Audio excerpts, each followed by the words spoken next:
live stream started?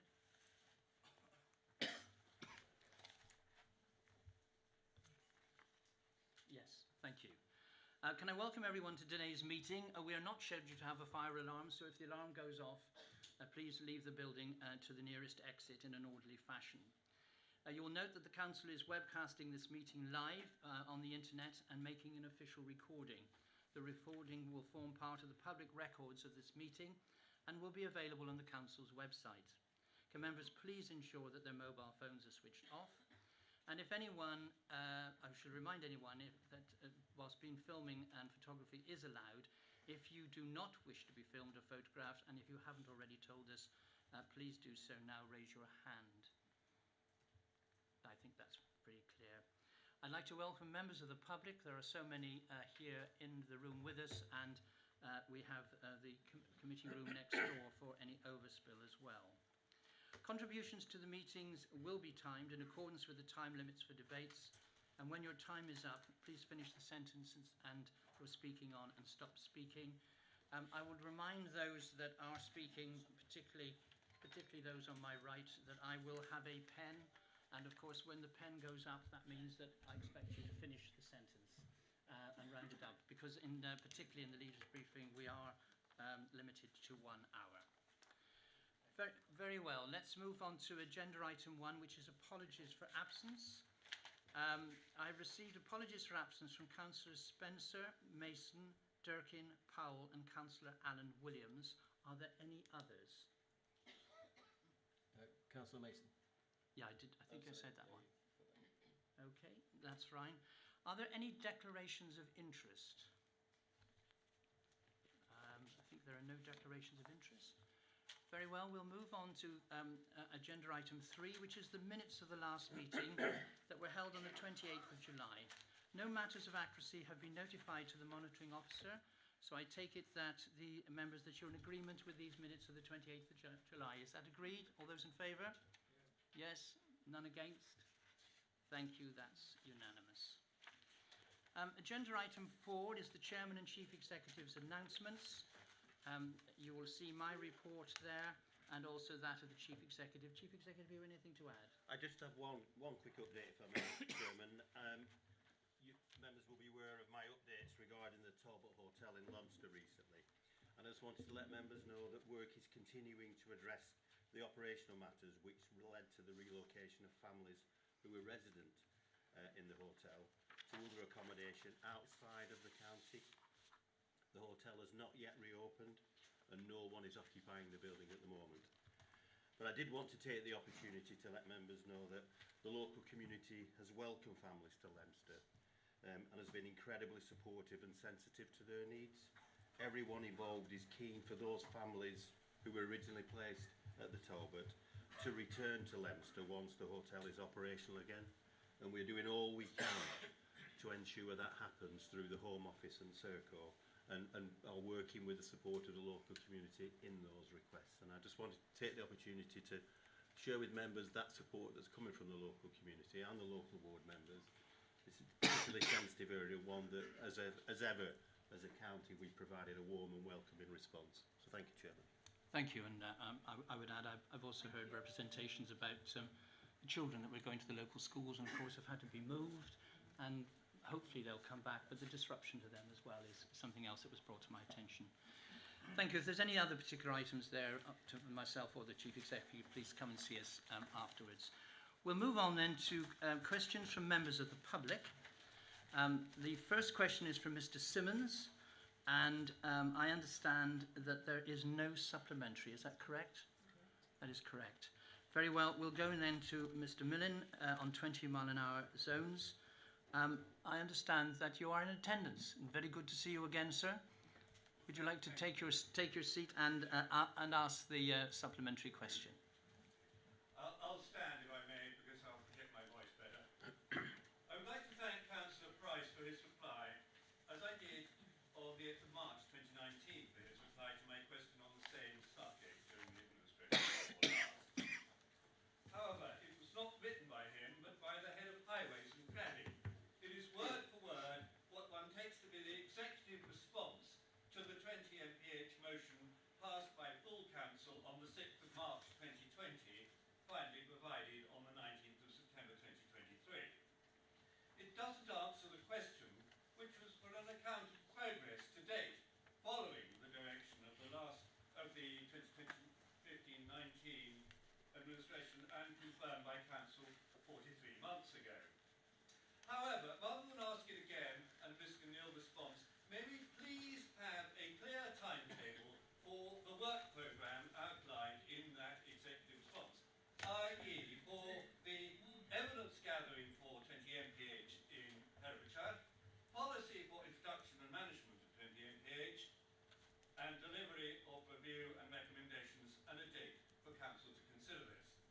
Okay. I recognise that the answer to this will require a little time to obtain, and I would therefore suggest a written response would be appropriate. Finally, may I thank Councillor Price for agreeing to meet Professor Whiteleg about this next Friday, the 20th. Thank you very much. Councillor Price, do you have an answer? Well, Mr. Milne has answered his own question for me. Thank you for the question, and I look forward to meeting Professor Whiteleg next Friday, and I'm sure that everything that you've been discussing will come up in that meeting with you. So we will have No, that's it. Yeah, thank you. That's your answer and the reply. I would remind both of you that. I will look forward to the written response. Thank you. I would remind both of you that that we have just completed a pilot project in Pembridge. That seems to be forgotten about, but there we are. We'll now move on to question 3 from Mrs. McGowan on flu vaccine, and I understand that there is a supplementary. She is not here, so I'll ask the monitoring officer to read the supplementary. Thank you. Vaccination UK Limited operate commercially and for shareholder profit. The contract value for flu vaccination in schools in Herefordshire and Worcestershire is £628,899, so not a cheap letter. To observe the ethical duties as per the Montgomery ruling, surely the letter must contain the full patient information leaflet provided by the vaccination manufacturer to inform patients about their medication regarding its administration, precautions and potential side effects. Also current, the Medicines and Healthcare Products Regulatory Agency. Yellow card data for this nasal flu vaccination detailing numbers of reported adverse reactions and deaths. None of the signposts to parents, information or links contains this. Surely councillors have a duty of scrutiny to ensure all information required to enable Herefordshire parents to grant fully informed consent is contained in the primary communication, and if found wanting, call out Vaccination UK to correct this. Thank you. Thank you. I'll call on the Cabinet Member for Adults, Health and Wellbeing, Councillor Gandy. Thank you very much, Mrs. McGowan, for your question. As referred to in my original response, NHS England commissioned the annual flu vaccination programme and therefore responsibility for setting out the requirements to how Vaccination UK provide the service. As a result of your query and concerns, I have asked our Director of Public Health to raise this matter directly with NHS England and to ensure that all the necessary ethical requirements are considered. Thank you. We'll now go on to question 4, which is from Mr. Lister regarding Superhub's funding. And I understand that Mr. Lister is in attendance, and ask him to come forward and ask his supplementary question. Mr. Lister. Thank you for the original answer. What form will the review for community approach take? And is the assurance that you will look at the Superhub's proposal dependent on that review? And how long will that process take? Thank you. Councillor Gandy. Thank you very much for the supplementary question, Mr. Lister. The review will be led by the Service Director for Communities and will engage with all the existing Talk community hubs and the wider organisations that were involved in the expressions of interest to understand what is being delivered, how many people Talk community is reaching, where the gaps are, etc. We want to understand what is working well and how we can build on that, as well as understand where things may need to be improved. I confirm that depending on the outcome of the review, we will look again at what is needed for the future, including the potential for super hubs and the associated funding. The review will begin at the beginning of November and will conclude at the end of January. Thank you. And I look forward to welcoming you to Ledbury Food Bank. Thank you. I look forward to going to Ledbury Food Bank. Right, we'll move on. The next question is from Mr. McGowan regarding UK 100 net zero pledge, and I'm told that there is a supplementary in writing which I'll ask the monitoring officer to read. Thank you. You state about UK 100 membership remains a useful tool for networking and sharing best practice. I assume this refers to knowledge sharing between members, including meetings, webinars, roundtables and workshops. Do you intend councillors / council officers to participate, or have they already done so? And if so, how is scrutiny provided to ensure that these events serve the interests of Herefordshire people only? As without open scrutiny of these free to be a member of events, there may be concern that these may be designed to influence the thinking of councillors to primarily serve the interests of UK 100s Limited 1.3 million plus paymasters, whoever they may turn out to be, as there is seldom such a thing as a free lunch. Thank you. The Leader of the Council. Thank you very much, Mr McGowan, for that question. All members and officers are able to participate in any networking of best practice, and it's a great way to find out about initiatives. But also, all members are bound by the Code of Conduct. And looking at the agenda papers today, right at the front is the Nolan Principles, and those Nolan Principles bind us to objectivity and openness and honesty when making all of our decisions. And so with the Code of Conduct and those Nolan Principles firmly in our minds, it's incumbent upon all councillors to ensure that when they're listening to the views of other organisations, they hold those principles dear, and I have every faith that our members will keep to those whilst making decisions for this council. Thank you. Thank you. And then the final question from members of the public from Ms Lanson, again about super hubs, and there is a supplementary which I'll ask the monitoring officer to read. Thank you. Thank you, Councillor Gandhi, for your helpful and detailed answer to my question and the reassurance that communities will benefit from future funding. I now fully realise that the expressions of interest requests that went out to organisations from the previous administration were misleading, and that many of the expressions submitted did not fit into the Super Hub remit. Please can you give your assurance that when you have undertaken your necessary review of talk communities and Super Hub strategy, you will give the submissions from organisations such as LEAF, who are endeavouring to provide services for our young people, serious consideration? Thank you. Councillor Gandhi. Thank you, Mr Simonson, for your supplementary question. Yes, I do believe that the expression of interest document that went out in January was misleading, and I'm led to believe that some organisations were actually given the impression that it was just a paper exercise and that they would automatically receive funding, and that was never going to be the case.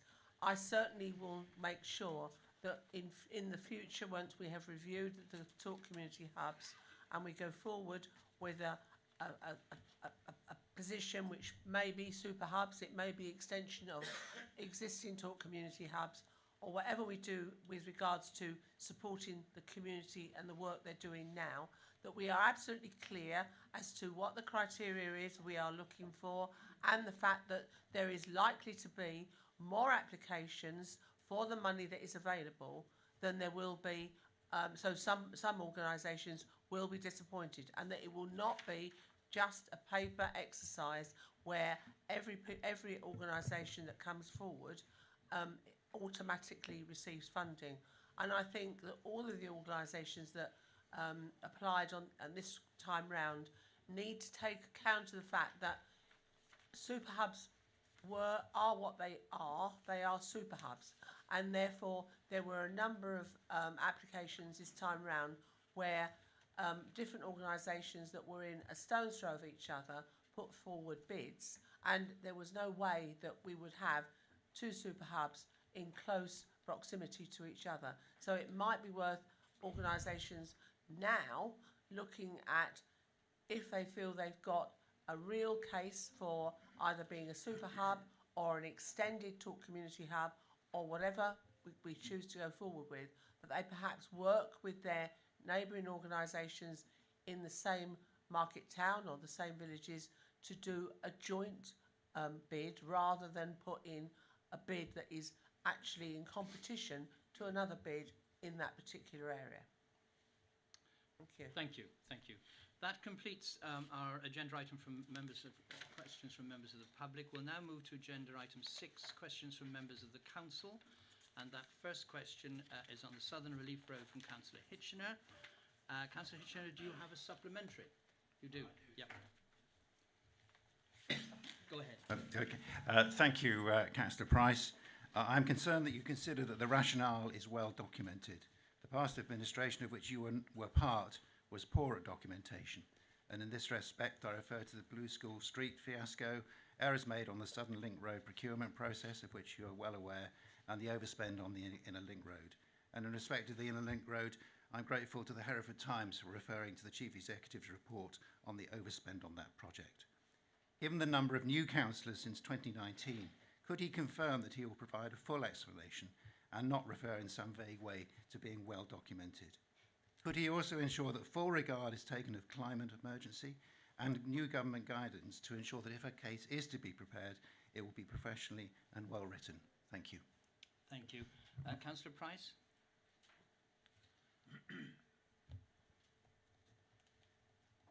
Well, in response, I'm not particularly happy with the reference to other schemes. That this question was about the South Wye Link Road, and as such, it is our intention that we will take to the project level for funding, and we will do it in the correct manner. We will do it in a proper manner. We will engage with everybody that's concerned along that route. But this is a road that, if we do go back to the last administration, was beaten when it was to cancel the Western Bypass by one vote. So it was very well documented. People are divided over where they stand on it.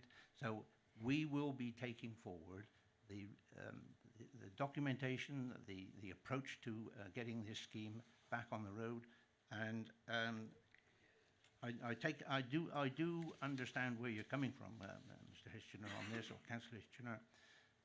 We're not doing anything untoward. It is a project that we are moving forward with. The money that's there is to help us get to the point of the full business case. There is nothing untoward about it. We've been absolutely honest about it. It is an intention for this administration to deliver this road, so we will do it through the correct channels and do it properly. And I'm sorry that you feel that other projects that we have been involved with are not properly documented. I will take a different view to that, as I do to some of the other points that you've raised. However, I'm answering your question in that the South Wye Link Road is a committed project for this council or for this administration, and we will do the job correctly and properly and involve everybody. Thank you. Thank you.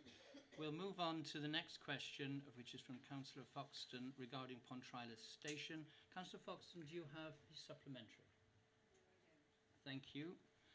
Let's move on then to the third question from Councillor Bolter regarding the Southern Link Road funding. Do you have a supplementary? No, Chair, I don't. Very well, thank you. We'll then go on to something of a naughty corner down there. Councillor Crockett. Councillor Crockett, do you have a supplementary to your question on the Southern Link Road funding? I'm sitting on the naughty step here as well, I'm sorry. Thank you, Councillor Price, and no, I don't. Thank you. Very well. Councillor Harvey, you have a question on business cases. Do you have a supplementary?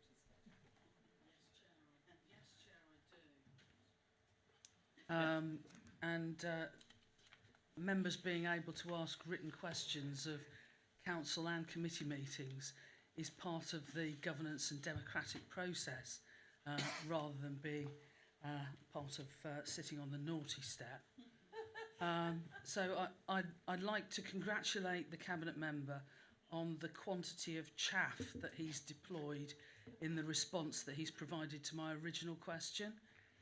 As Cabinet member, he should know that the programmes he cites were all properly planned for through the Schools Capital Programme, the BBLP Annual Plan, Highways Assessment for Urgent Flood Repair Works, detailed decision reports published and debated at Cabinet meetings, statutory grants which schools and others make detailed applications to.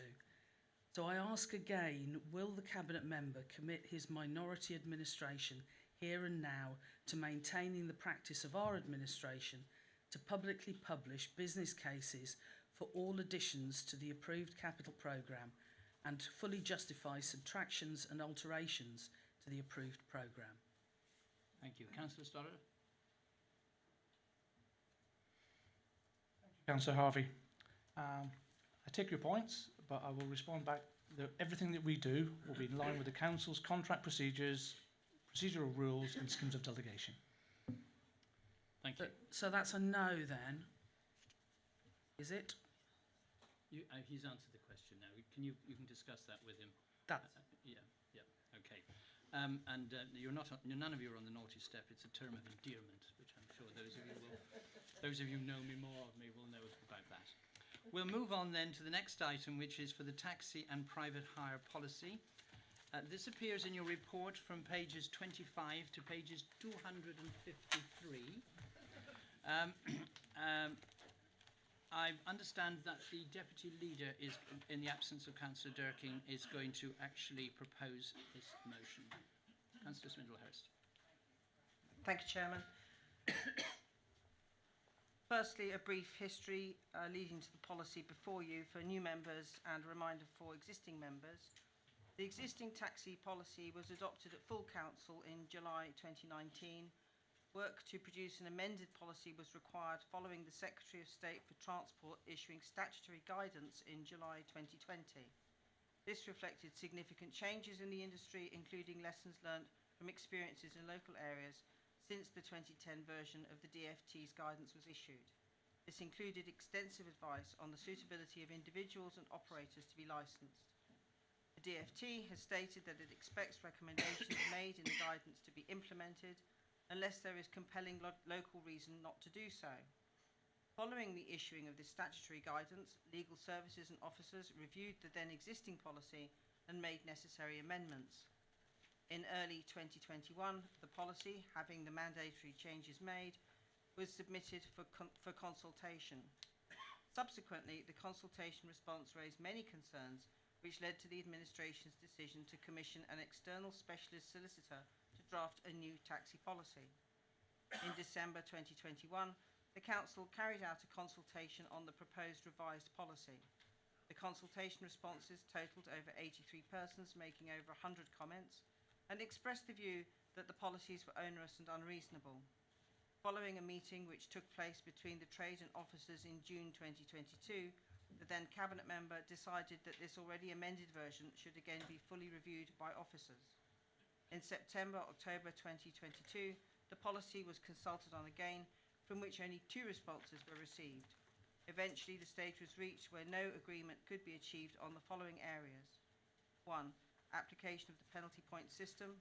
2. CCTV expense, seeking financial assistance from the Council to install CCTV in vehicles. 3. Larger vehicle seating, where seats could be moved or tipped for passengers to gain access and egress. The Cabinet member presented the policy to Council for adoption in 2022. A significant number of trade members attended the meeting and continued to raise concerns with the policy and advised that they felt that they had not had the opportunity to fully engage in person with the Cabinet member and officers regarding the policy. The Council decision at this time was to defer the decision to allow time for the Cabinet member to consider further resolution of the policy. In May 2023, with a new administration being formed, and as a new Cabinet member, Councillor Durkin felt that further in-person meetings were required between the trade and Council officers to resolve the impasse. Since that time, meetings have been held with members of the Taxi Association. The policy and appendices were scrutinised, and a better understanding of the outstanding issues was achieved, addressed, and an agreement was reached. In conclusion, this current policy enables the Council to provide a robust licensing regime which enables the hackney carriage and private hire trades to provide the best possible service to the public, with the overriding aim of maintaining and improving public safety.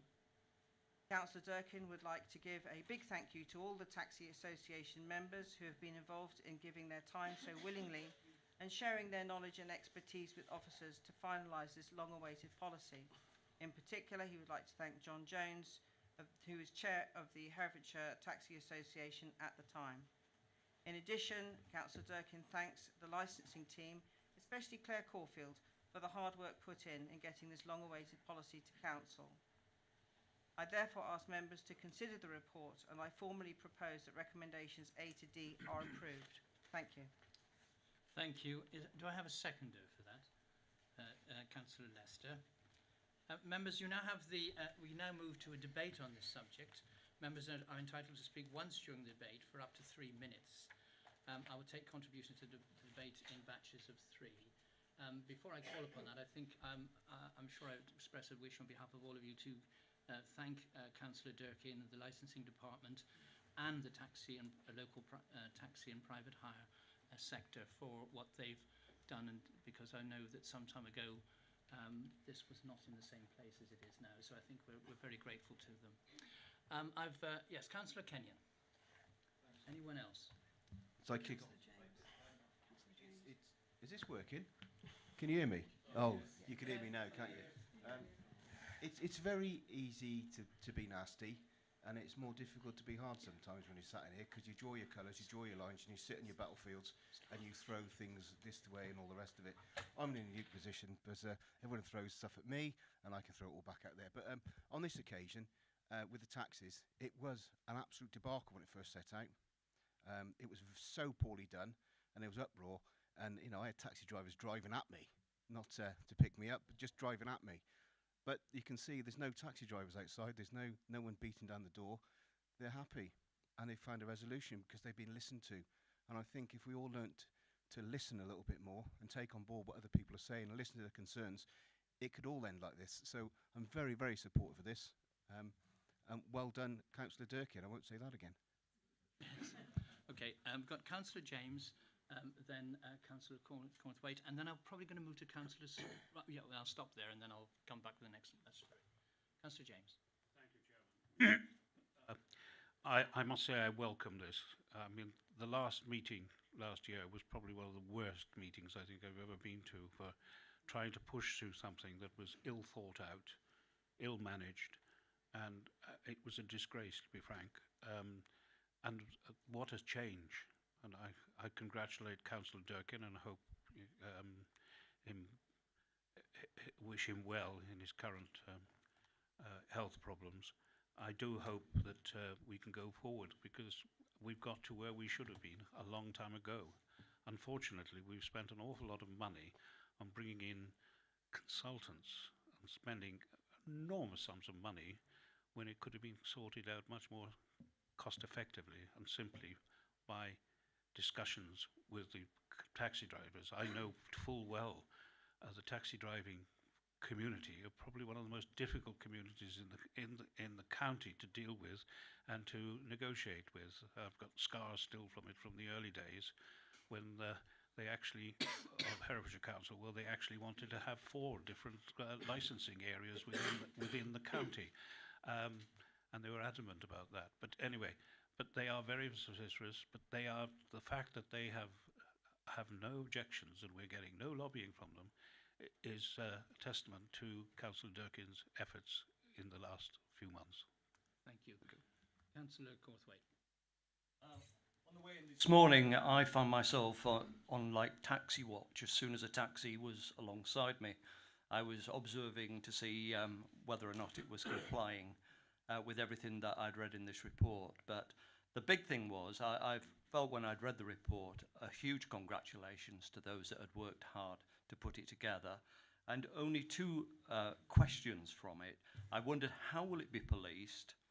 And I love the idea that when people come to Hereford Station, they're being met by a taxi, and it may be the first time they visit our county, and the impression that the taxi firm will leave with that person will be a lasting impression. And that cast me my own mind back to when I went to Belfast and was picked up by an Irish taxi driver.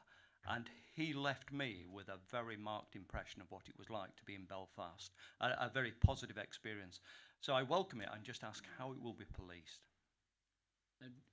Councillor Saunders, do you want to refer that question to a follow-up reply, or are you prepared to answer it today? I'm going to probably refer that to a follow-up reply in the circumstances. Very well. I've got Councillor Stark and Councillor Matthews, and then I've got nobody else indicated, so I'll then conclude. And then Councillor Oliver, and then I take it we'll conclude the debate then. Councillor Stark. Thank you, Chair. I mean, while I welcome the revision to the policy, can I just remind members that when we went to the session with the specialist advisor, those of us who were in the council then, one of the main aims of the revision was the safety both of those using the service and those operating the service. And I think we should not lose sight of that.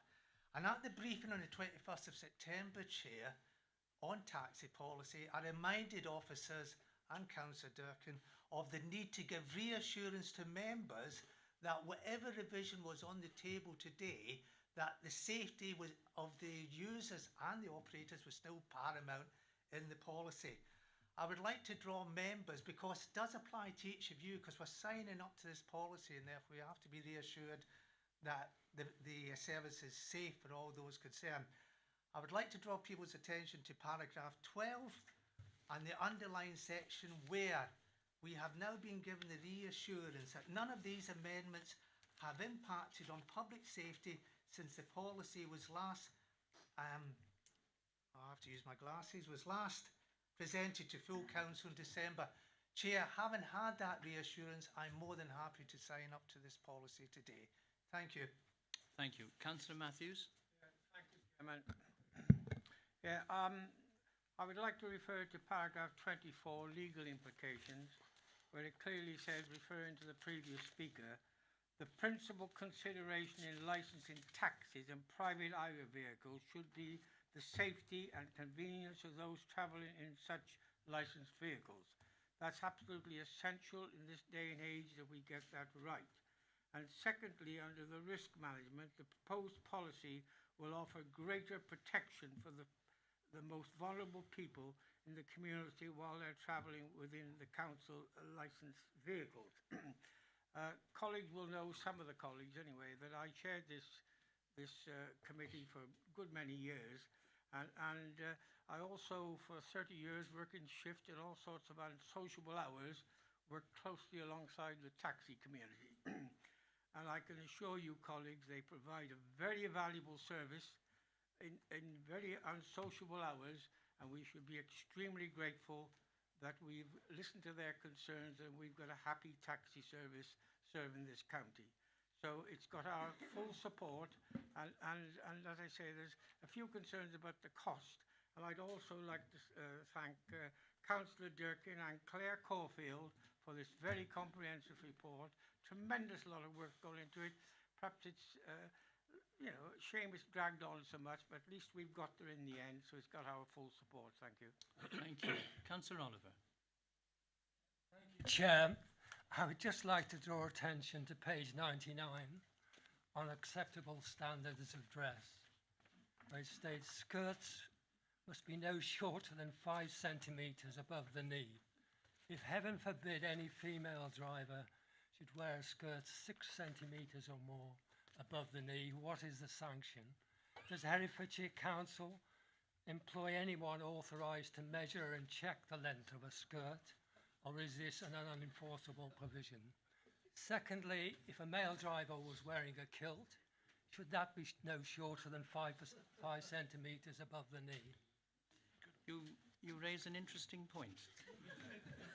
May I suggest that with regard to how it is policed and the safe and confirmation of the safety issue, and that particularly detail that you raised, probably is answered in a supplementary question. Would you response with that to all members? Is that agreed? I think so. The recommendations are there on page on the report. They are there in 4 policies A, B, C, and D. I propose to take all of them together. It's your wish that we take a vote by hands on this, although. Oh, sorry. Oh, did you want to reply? Well, yes. Right. Okay. The secretary has the right to reply. Thank you. Yeah. All I was yes, just. Yes. You have the right to speak, and so does the proposer to sum up. Yeah. Sorry. Okay, thank you, Chairman. Just to thank you all for the kind comments that have been passed to about Councillor Durkin, who I know has worked very hard on this.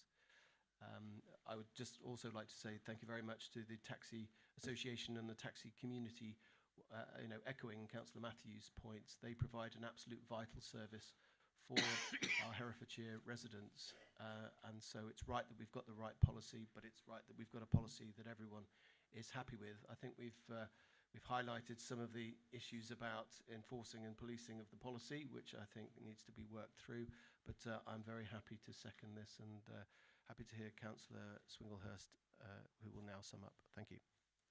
Councillor Swinglehurst, you have the right to sum up. Is there anything you wish to add? Thank you, Chairman. Just very briefly, just as a sort of general rule, enforcement of regulations will be as it normally is, through applications and reviews, and sensibly implemented in practice. So it won't be any different to how we would normally enforce anything.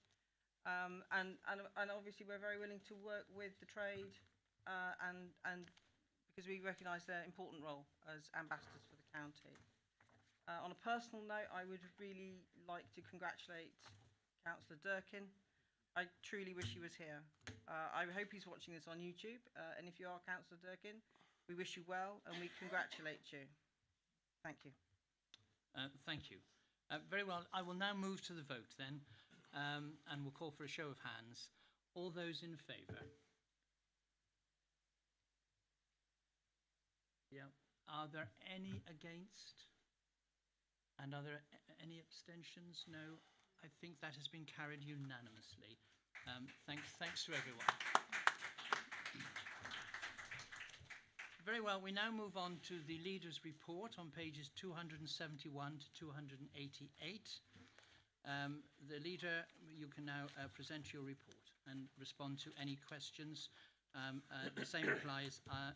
We will take the items as they are on the agenda in that numerical order, and I will do it as per usual in batches of 3. The leader.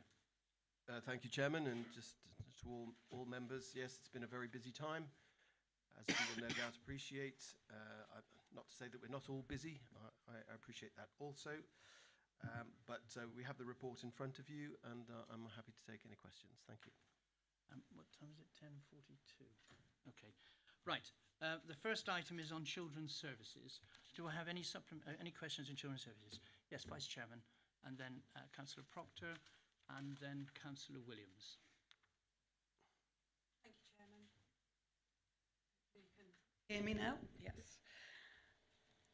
I had the pleasure of spending last Saturday morning in Leominster with Councillors Gandy and Councillor Powell, and over 20 young people from across Herefordshire, aged 13 to 17, all expressed their concerns about their voices needing to be heard and their concerns about provision for youth within the county, in particular relating to their mental health and the lack of youth centres and funding for these. Ofsted have repeatedly referenced the importance of early help and support to our young people. A key aim of the wellbeing sector is also to support mental health and children, and important in the current cost of living crisis and mental health crisis that we do this. We heard from Councillor Gandy's response to Mark Lister from Ledbury Food Bank that they are reviewing the Super Hubs programme and the funding for these.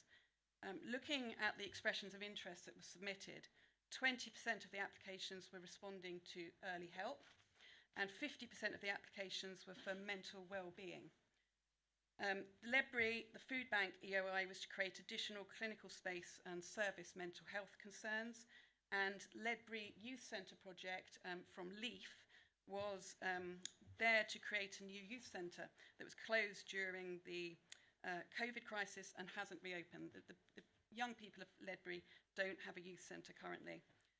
I'd like to ask, do you commit to ring fencing the £2 million currently allocated to fund these projects? Okay. Councillor Proctor.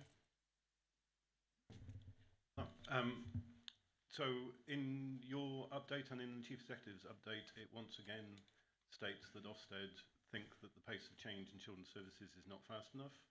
and I'm just interested in what the administration is going to do differently to increase the pace of change, which Ofsted repeatedly say is not fast enough. Thank you, Councillor Proctor. Councillor Williams, Councillor Robert Williams. With the leads for lessons learned around children's services being sort of developing, have there been any sort of advantageous benefits for us in Herefordshire? Okay, Leader, will you respond to those three, and then I'll move on to the next batch. Thank you very much. First to the Vice Chair. Thank you for raising those issues. Yes, absolutely. Addressing early help is an absolutely vital, key way of making sure that our children are safe and that they are not drawn into the care system unnecessarily. And that is something, as an approach, that we must focus more of our resources on. At the moment, as you know, we're focusing resources on improving the service as it is, dealing with the issues that we face day to day, but we must move forward to an early help style of working that's much more effective, and that will, as I say, create the situation where children don't come into care unnecessarily.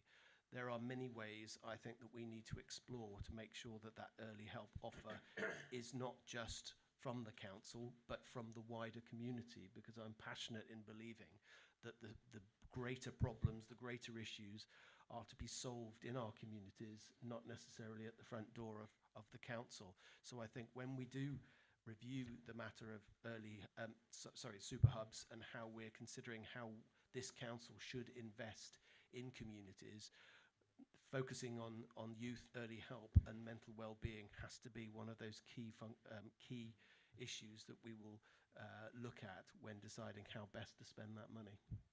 Okay. Councillor Proctor. Yes, Councillor Proctor, excellent question, and it really is a matter of making sure that we get the recruitment and retention that we get so that we can create the permanency in the workforce, so we can get that permanent practice. Part of the problems that we have is when social workers come and go, that relationship between the family and the social worker breaks down, and then you spend a lot of time and energy re-establishing those relationships, and it's that churn that doesn't allow for the best social work practice. So what's key to getting that pace of change and that stability is rooted in getting that permanent workforce.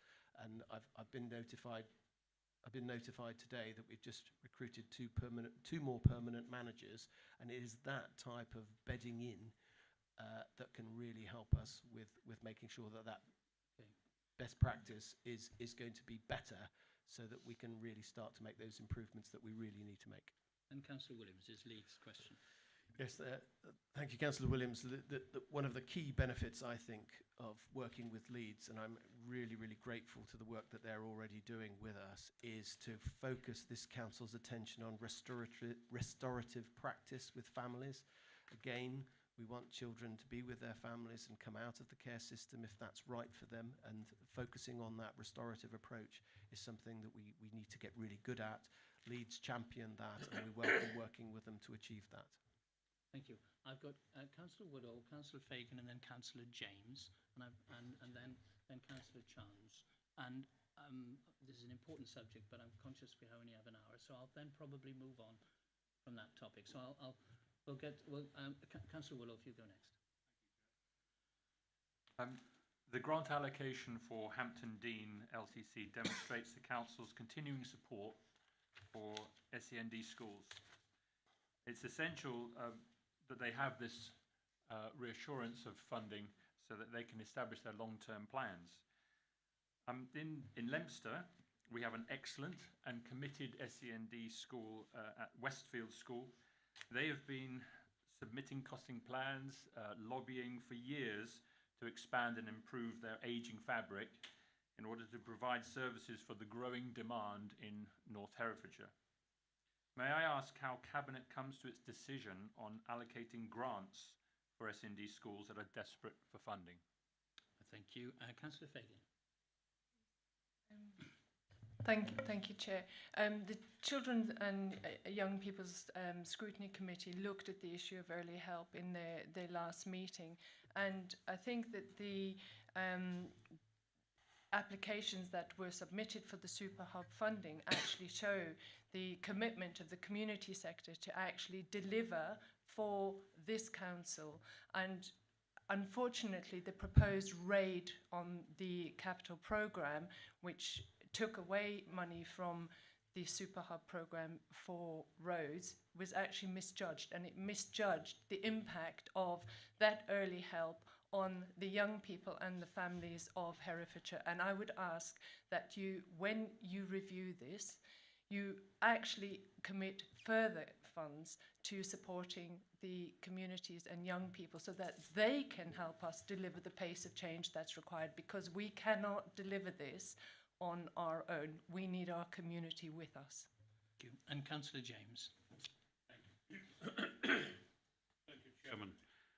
As some members well know, I've been going on about this issue for years and years and years. But at last we have someone in Councillor Powell who's taking the right approach to this issue, actually being in contact with the families and the individuals that are at the receiving end of this particular service. And I'm encouraged by all the contacts I have within the families that they feel that they are being listened to for the first time in many, many, many years, including many previous administrations. And I think that must be largely credit to the cabinet member and his approach to this particular issue. His background in this is second to none on this particular council. It will take a while, but many families feel, at least some of them anyway, there will always be cases where people feel aggrieved at the way in which the council will be act. Many of the families feel that they are being taken notice of, but that must continue. Ultimately, we've got to support the families, not be a sort of police state of interfering and threatening to take children away from their families. All families are different. Many dysfunctional families are some of the best families I know, but not by our own personal standards, but by the standards of the happiness of the children that exist within that sort of relationship. So I do hope that the improvements continue in the coming years. Thank you. Leader, will you reply to those three questions, please? Yes, if I may, in reverse order, just to pick up on a powerful point that Councillor James has made. Yes, Councillor Powell, I think, has had the right approach, and he, as you all know, right from the get-go, really wanted to meet with families who felt that their voice wasn't being heard. And I made that commitment also, and it was a privilege to be with Councillor Powell in watching him show the earnestness in which he's really wanting to engage with families and to make that difference. As a result of those meetings, it still leaves more work to be done, and that work needs to be done through the social work teams. But it is so important to show that we are really keen to work with families to make sure that we get the best outcomes for the children and families. And I look forward to Councillor Powell coming back to his duties. With Councillor Fagan's question, thank you for that. My answer really is very similar to the answer I gave to the Vice Chair, in that we have to, as a council, realise and recognise that we need to strengthen communities so that they can help us with the issues that we have. And there will be opportunities, I think, when we review the situation, there will be opportunities to ask this council, where do we want to put our resources, and how do we allocate that funding, and in particular the capital funding. I think the challenge is, when we're looking at the Super Hub issue, and I appreciate that, but what we're having to make sure is it may not be a Super Hub model that is appropriate for trying to deliver some early help in a community. It might be that you give it directly to a community organisation, and I think that's the thing that we can only consider once we've reviewed the overall community talk hub process. And once that has been done, then we can ask ourselves the serious question, well, how best do we invest this money so that we get that early help, which if we get the early help, in the long run, that will cost much, much less than going to the front door all of the time. Okay. Councillor Woodall. Yes, I'm not particularly aware of the situation with the funding requirement for Leominster, but I think if we can replicate what we're doing in Hampton Dean to address all of the issues that are increasing with special educational needs and children with disabilities, we really need to be on the front foot with that. We have made lots of progress there, and Hampton Dean, I think, is going to be a shining example of how we're committed to improving the situation. But I think there's this levelling up, isn't there, that needs to be addressed, and we will have to make sure that there's many opportunities for those children are being able to be embraced across the county. But that's a big piece of work to be done. Okay. Thank you. I'm taking the last three on this. I remind you all that we're limited to an hour on this agenda item, and you're limited to a minute when you speak, and you should be asking questions.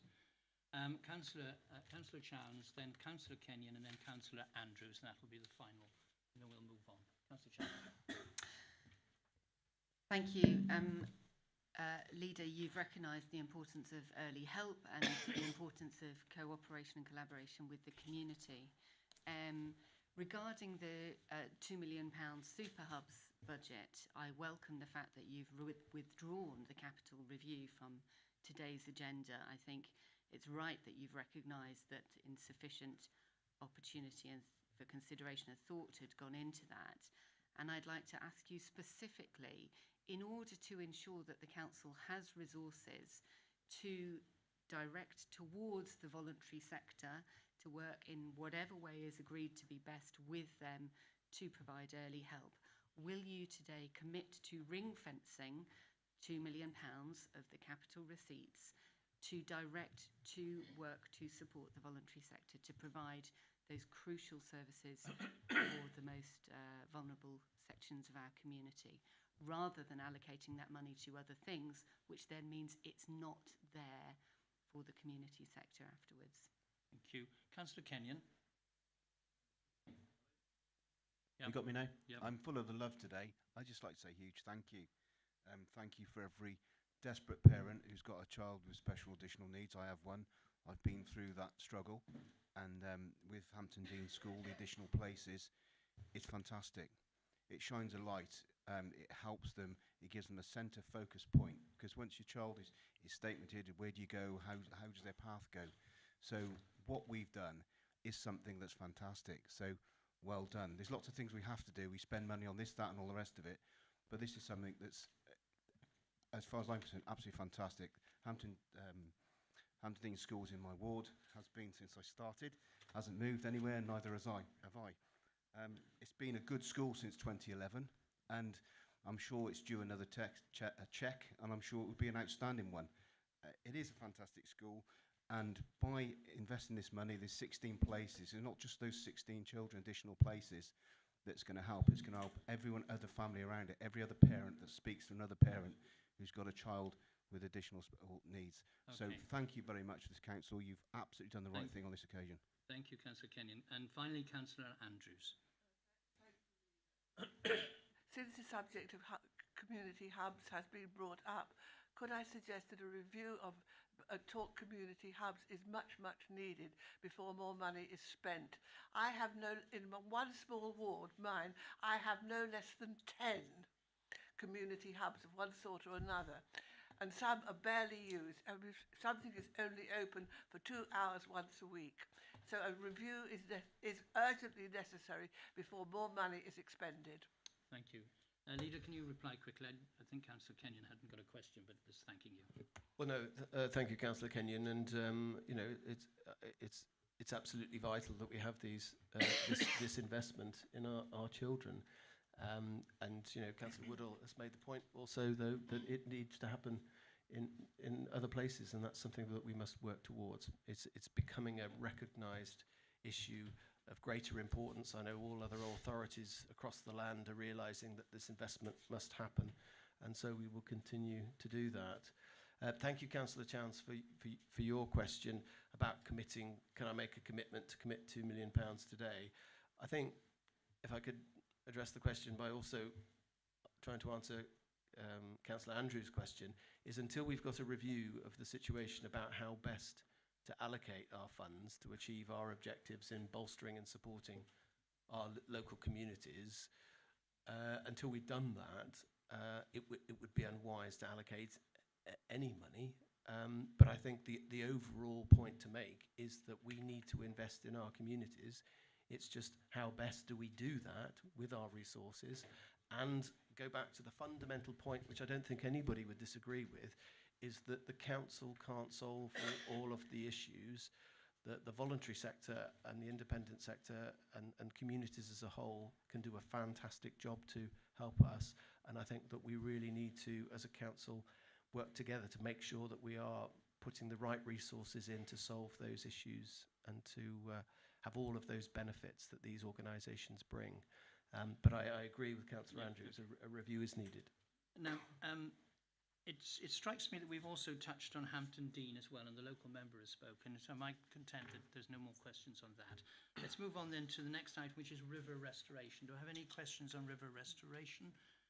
Councillor Davis, Councillor Highfield and Councillor Chowns. Okay, yeah. So that, who did I say first? Davis. To confirm that we are doing all that we can to identify and work with our partners to improve conditions in the River Wye. Sorry, and next, Councillor Highfield. Yes. Sorry. Could the leader please clarify in what ways we might be using regulation to help us with the clean-up of the rivers? Thank you. And Councillor Chowns. Thank you, Leader, for mentioning this in your report. I note that there was no mention of DEFRA's proposed plan for the Wye, which I think we're still waiting for. No mention of the Cabinet Commission on Phosphates. Could you clarify what's happened in that? And will you press the Minister to do the work that would be necessary to introduce a water protection zone in line with the decision made by this council in the recommendation less than 2 years ago? Because we are now basically 10 years into voluntary measures and the condition of the rivers is still declining. Although your report suggested that the 5 items outlined in your report were significant, they are, I think we can all agree, not significant enough to resolve the problem. I recognise very much that this is not a problem that is resolvable by the council alone, but the least that we can do is to put as much pressure on possible on those that are responsible, and ultimately the Minister, for taking the action required. And as a minimum step, the Minister and the regulatory agencies specified in the legislation should be preparing the ground for a formal regulatory system that will actually ensure that pollution is reduced, because voluntary measures are not working. Will you put that pressure on?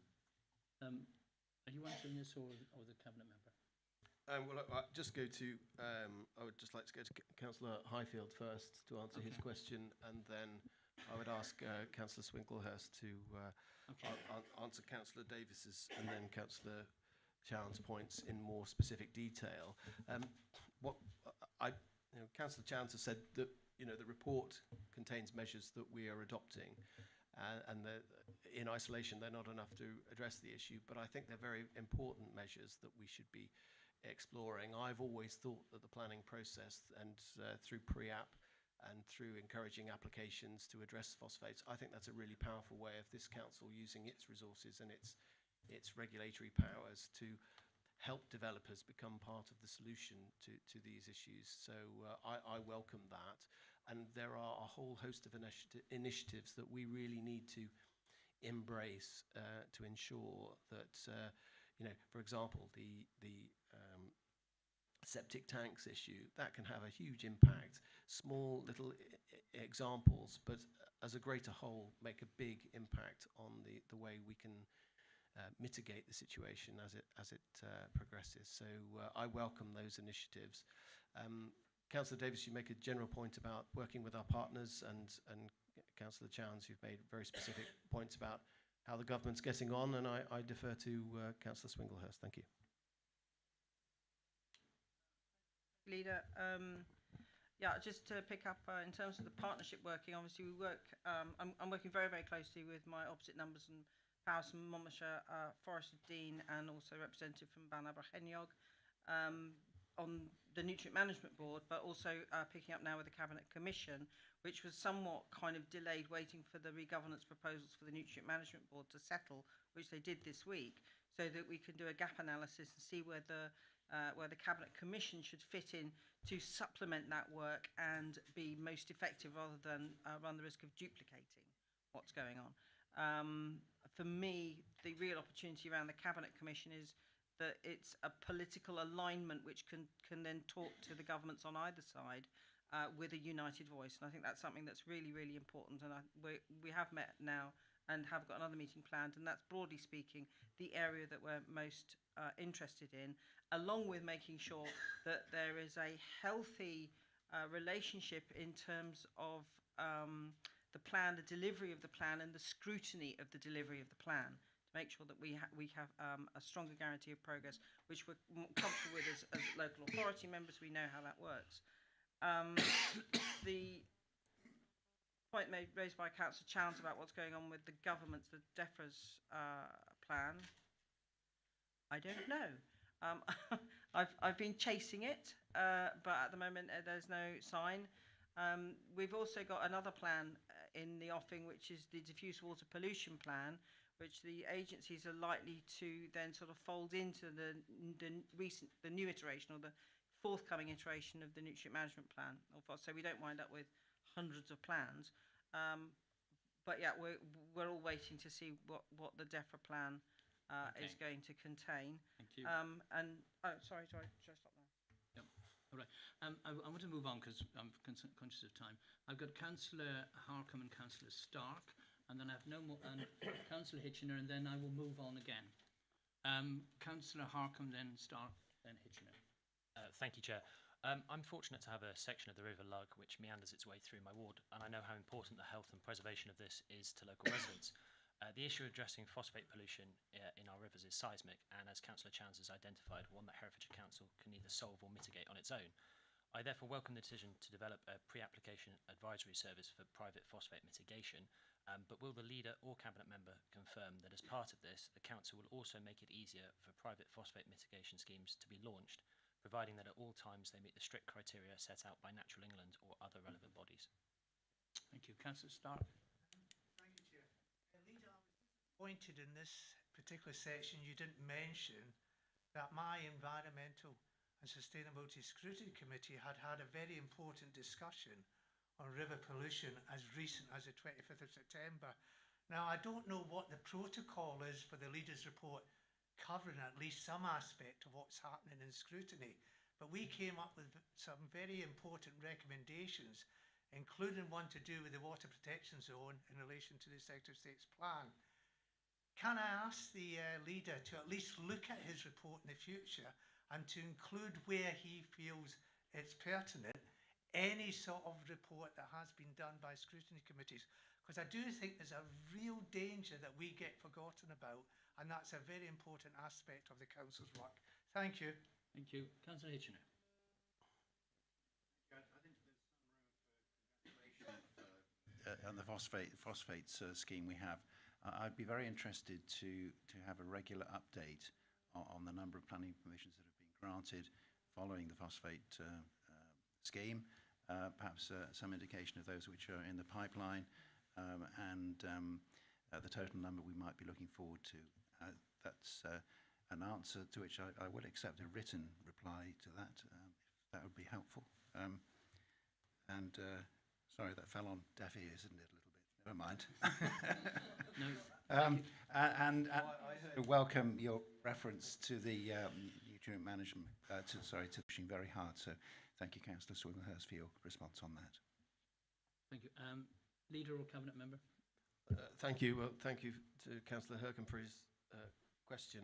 I think absolutely yes is the answer to your question. We should be pushing for private organisations, applicants to come forward with their schemes, but in accordance with the parameters that we set. And we've set the bar high on these things, and I think we should encourage them to do so. But it just goes into the principle, I think, that the community can help us in so many ways, whether it's early help, whether it's the phosphates issue. All of these things must be encouraged by us, and we must facilitate that so that they can help us in solving these larger problems. Councillor Stark, I feel suitably admonished, and I think you make an excellent point. And you know, I wouldn't for 1 second not want to emphasise the important work of all of the scrutiny committees. And we had a report that came to Cabinet where we thanked the scrutiny committee that you chair for all of the hard work you've done. And I think if we could do anything to improve the knowledge that members will have about the hard work of the committees, because as you quite rightly point out, you know, some members do not sit on that committee, but it's such an important issue that we really need to bring everyone's awareness to it. So I think that thank you for that formal recommendation, and I think that's extremely helpful. And yes, lastly, Councillor Hitchener, yes, thank you for that. And I think it would be very important if we make members aware about how many planning applications are going to be part of the solution. And I think that's an excellent suggestion.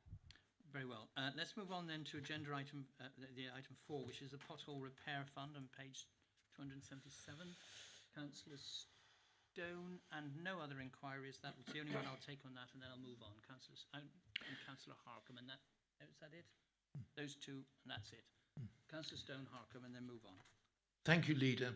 I welcome the 2.6 million pothole repair fund and the planned capital investment in highways infrastructure in the county. But, Leader, on improving transport safety, members with wards along the A49 Trunk Road might appreciate the return of annual meetings here with National Highways, which we had in the last council and in previous councils, to discuss issues like the very dangerous Solway Junction on the county boundary just by my ward, scene of many and continuing accidents.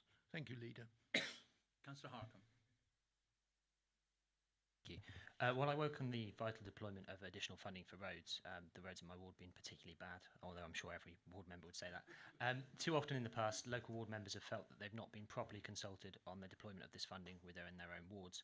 If this consultation process was improved, we would benefit from the local knowledge of how the road network is used and where the most effective use of resourcing is in each individual ward. Will the Leader and the Cabinet member commit to looking at this and seeing how we can consult better with ward members in the future? Thank you. Leader? Yes, on the first question, I would like to consult with Councillor Price, really, because Councillor Stone, in view of the point you raise and the highway safety that has to be of paramount importance, is one meeting a year enough, you know, because it is absolutely vital that these issues are raised, and we work with national partners to ensure that we get the maximum highway safety. So I'll be asking Councillor Price for his advice on that. Should we meet with them more often? And I think, well, I welcome your view. Yep. It was a very valuable exercise in previous periods of administrations.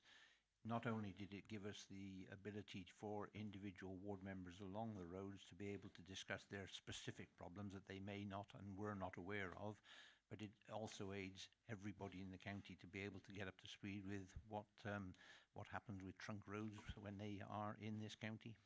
Okay. So I appreciate that, and we will work towards getting at least as often as they used to be, if not more often at present. Cheers. Thank you.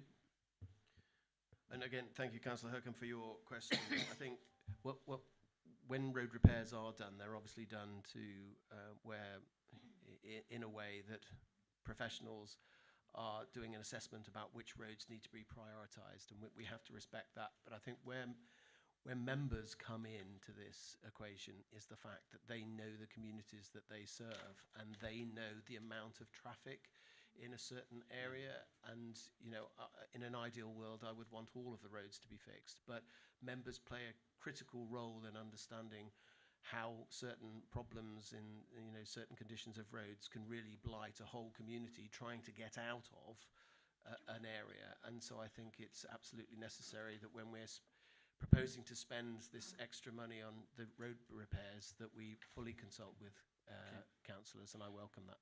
Councillor James says he's got one question. Rather quickly, I do think on the infrastructure we need to up the game and improve the efficiency of dealing with matters. Last week we had a fatality on our bypass in Kington. Yes. I have tried over the years to get speed limits done on that. I've got it down to 50, and trying to get it to 40 takes an enormous amount of time, and opposition from the company that we employ to do that. And the classic example is when I said it should be 40, not 50, and the community as a whole said that. They said, oh, well, see how it goes, and if it doesn't work, we'll bring it down to 50, having spent an enormous amount of capital money not capital money, but money on that. We're going to have to go back and do it all over again. Why do we employ a company that is interested in getting more work for itself rather than the safety of motorists? It's the 6th death on the bypass in Kington, and nothing's been done about it. Yeah. Councillor Lester, do you want to quickly reply to that? And then I'll move Well, on. just to say that that's, extremely sad news, and it's tragic that there's been loss of life, and, highway, and it just goes to emphasise the importance of having that highway safety high up on the agenda, and making sure that if there are ways of improving highway safety, as you've just suggested, that those options are given their equal the weight that they deserve. I know personally from my own experience in my ward that I've had a hell of a game trying to increase the opportunities for highway safety, simply because we do have these comments about what's the right speed. But anything we can do to expedite that so that it isn't a long drawn-out process, I think we should be pursuing. Okay, very well. I'll move on then to agenda item 5, capital investment in highway infrastructure. Are there any questions on this? I see no, yes. Councillor Matthews, I see no others. And so, Councillor Harvey, is that it? And that will be it. Councillor Matthews, Councillor Harvey. Bear with me, I got terrible cramp in my leg. Thank you, Leader. Where are we? Plans are moving forward with a programme of capital investment of our highways infrastructure. The two independents agree infrastructure improvements are urgently required to help improve the growth of our local economy, because after all, it's only with a prosperous local economy can this county move forward. And could I just remind you, Leader, when dealing with that, bear with me a second, under your key considerations, you refer to the environmental impacts of any decisions of the executive have been set out within the relevant decision report and taken into consideration at the time a decision was taken.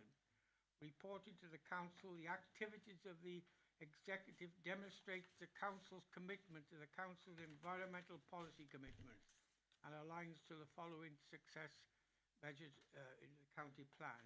So if you could kindly assure us that those environmental impact which you refer to in your key article are adopted when dealing with these key issues. Okay. Thank you.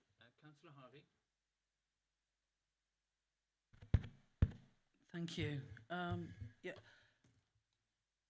I welcome capital investment in our highways infrastructure whenever and wherever we can do it.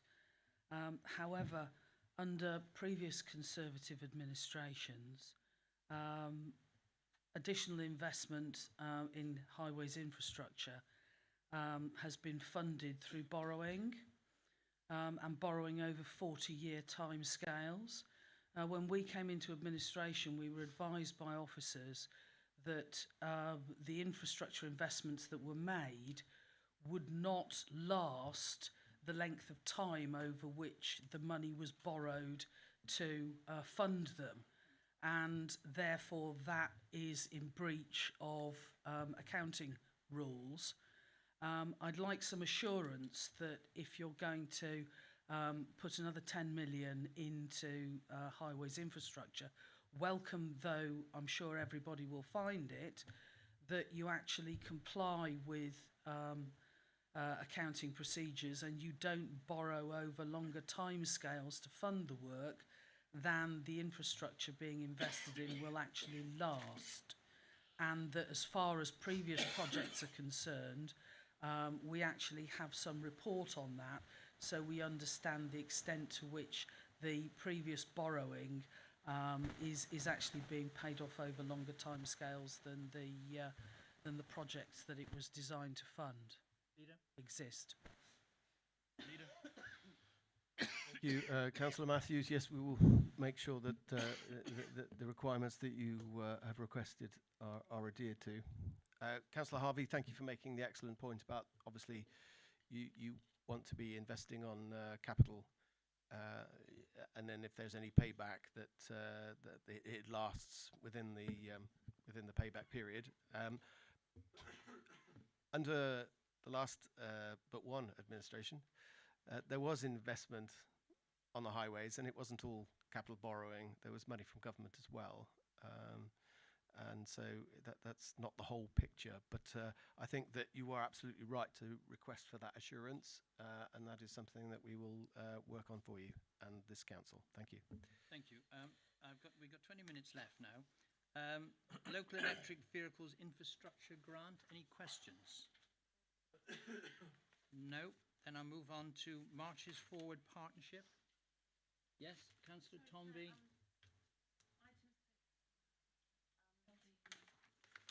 Oh, sorry. Yes. Yes, sorry. Local transport. We've got 20 minutes left, and now we're only on 6. Local transport plan, Councillor Toynbee, and then Councillor Toynbee. Is that it? That's it. Just Councillor Toynbee and Councillor Bartlett. Right. Only those two. Thank you.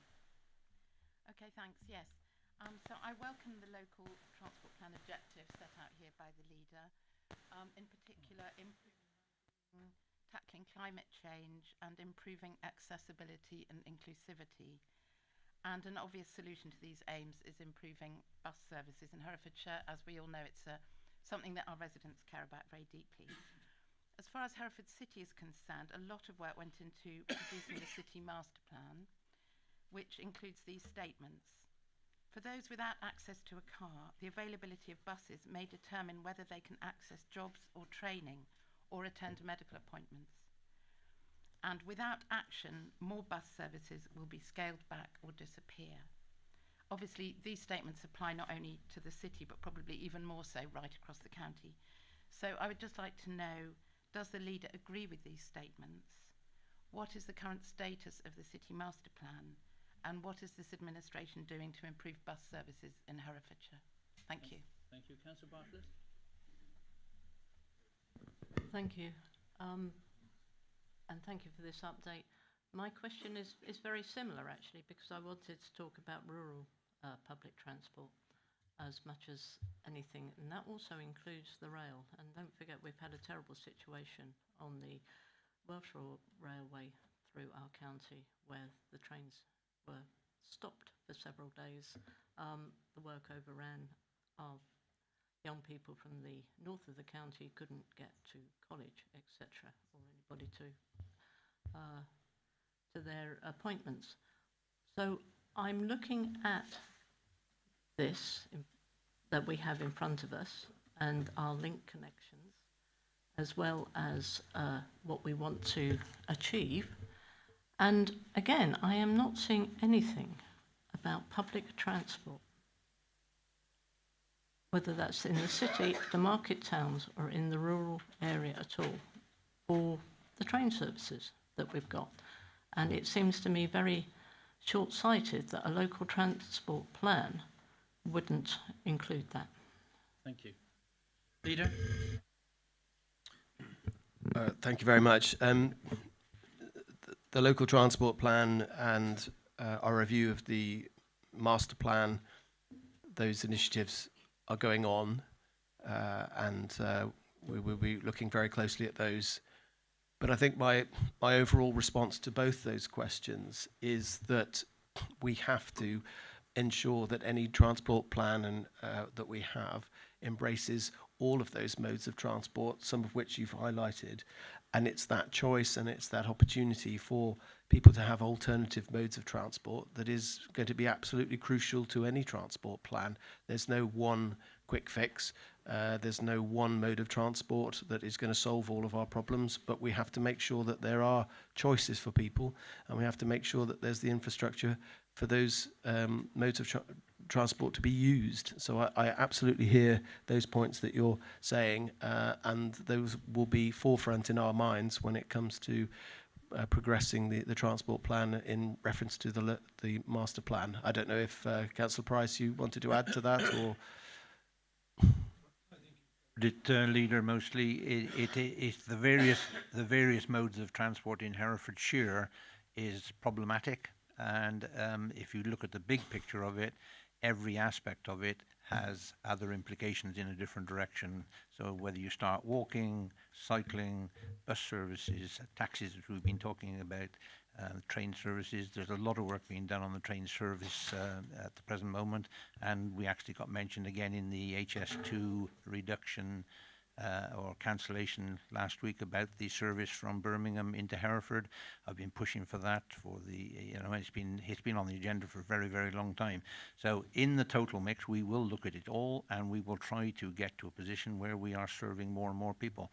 And also in the back of it is the local plan that is in development that is having an impact and will have a very big impact on what we provide and where we provide it. Thank you.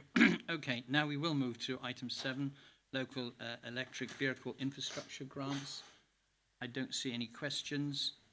Item 8, the Marches Forward Partnership. Councillor Chance. Councillor Chance. Anybody else on the Marches Partnership? Councillor Proctor and Councillor Hercombe. Councillor Chance.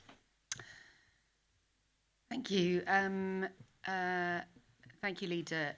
You've got this under the title County-wide Infrastructure. This is also about cooperation between counties on infrastructure.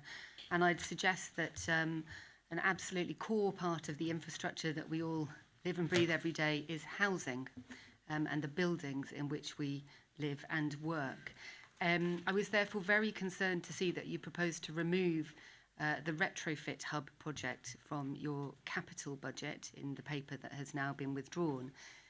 Can I ask you to make a commitment that you will not delete the retrofit hub project, which is, after all, so important in enabling householders, particularly in Herefordshire, with enormous potential for cross-county cooperation too, so important in the context of a fuel price crisis and the leakiest homes in Europe, to enable householders to upgrade their homes and to tackle the major insulation challenges that we face as a country, so that people can have lower bills, more warmth, and create a large number of highly skilled jobs. Will you commit to retaining that in your capital budget and to funding it from the capital receipts? Thank you. Thank you. Councillor Proctor. The Levelling Up White Paper offers devolution to combined authorities, particularly in adult skills and bus franchising. Is the leader talking to Shropshire as part of the Forward Partnership about combined authorities? Thank you. And Councillor Harcombe. The Marches Forward Partnership announcement with cautious optimism, will the leader provide assurance that Herefordshire Council's involvement will be focused on delivery and not, as is the case with many initiatives such as this, providing a forum for discussion that ultimately delivers very little of substance? And will the leader commit to using this partnership to garner support for the delivery of Pontrilas Station, the Southern Link Road, the Hereford Bypass, and improved public transport provision across the partnership area? Thank you, Leader. So I can't write that fast, I'm afraid. You must learn. No. Thank you. Thank you for those questions. Councillor Chowns, the retrofit hub. I think the value of deferring the capital programme is so that we can relook at all of the issues that have been raised with regard to our proposals, and so I will be very keen to reassess our proposals in line with your recommendation. But I'm not going to commit to anything. But I take the point, and I think one of the greatest challenges for Herefordshire is fuel poverty, and it's been an issue for so long, and it's going to be an issue for the foreseeable future. So you're right to highlight it. Councillor Proctor, the combined authority, the Marches Forward Partnership was not set up for the purposes of having a combined authority. It was set up because we have common goals, common issues, and a commonality where we thought that if we are together, our voice can be louder. The Memorandum of Understanding is written so that it is a flexible coming together rather than constraining us in any way. And I maintain the virtue of that, because if I can if I can just segue into the point I would make to Councillor Hercombe, it would be that we really want this relationship to be not bogged down in process and in creating institutions. It's a flexible approach where we can really get the best out of working together and approaching governments, not just one government, the national government, but the Welsh government as well. But it's that flexible approach that I think is really, really important for us to adopt, especially when, you know, situations change all the time. And the benefit of the approach that we're adopting is that it allows us also to work in cooperation with other authorities who may have other issues or interests that don't necessarily align with, say, one of the authorities in Wales, but will allow us to come together and work together in solving issues there. So it's the flexible approach that I think is the virtue of it. But I have to say, I had a meeting with the three other leaders and their senior officers in a meeting in Offa's Dyke Centre, which is in Knighton. I thoroughly recommend it. It's a lovely place.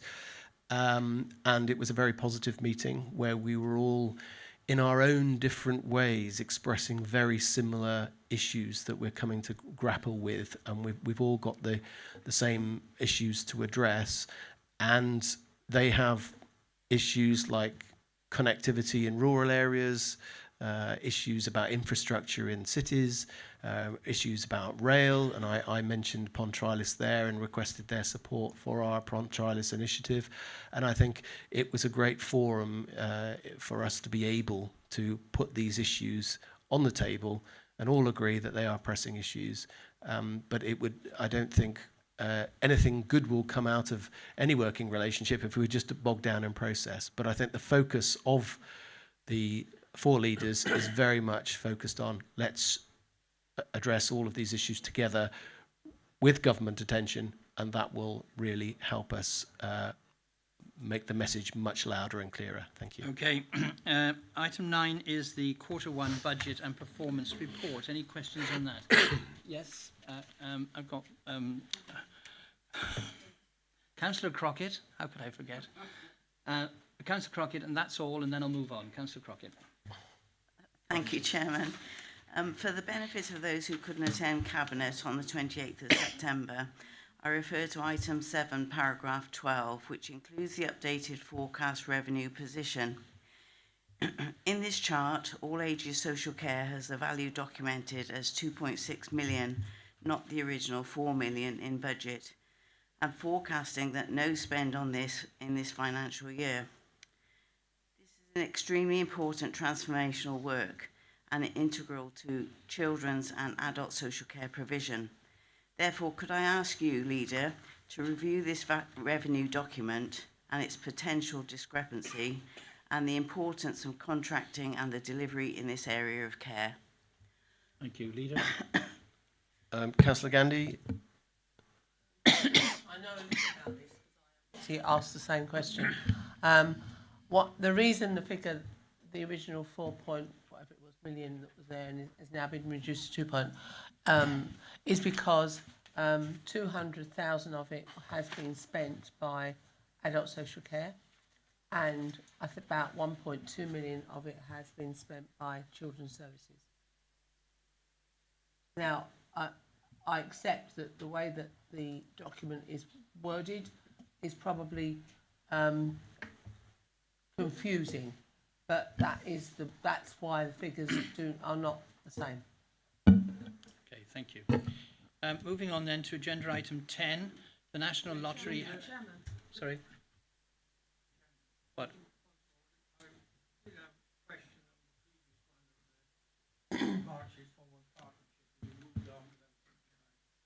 Did I declare you to speak? No. We are under some time constraint, and I've discussed this with the leaders. Well, it'll be a question then. One question straight. Also, you mentioned about with our partners on adjoining authorities, which I welcome. Question? Just a minute, Leader, I'm getting there now. I also use this opportunity to raise the portfolio of Pontriler sawmills station.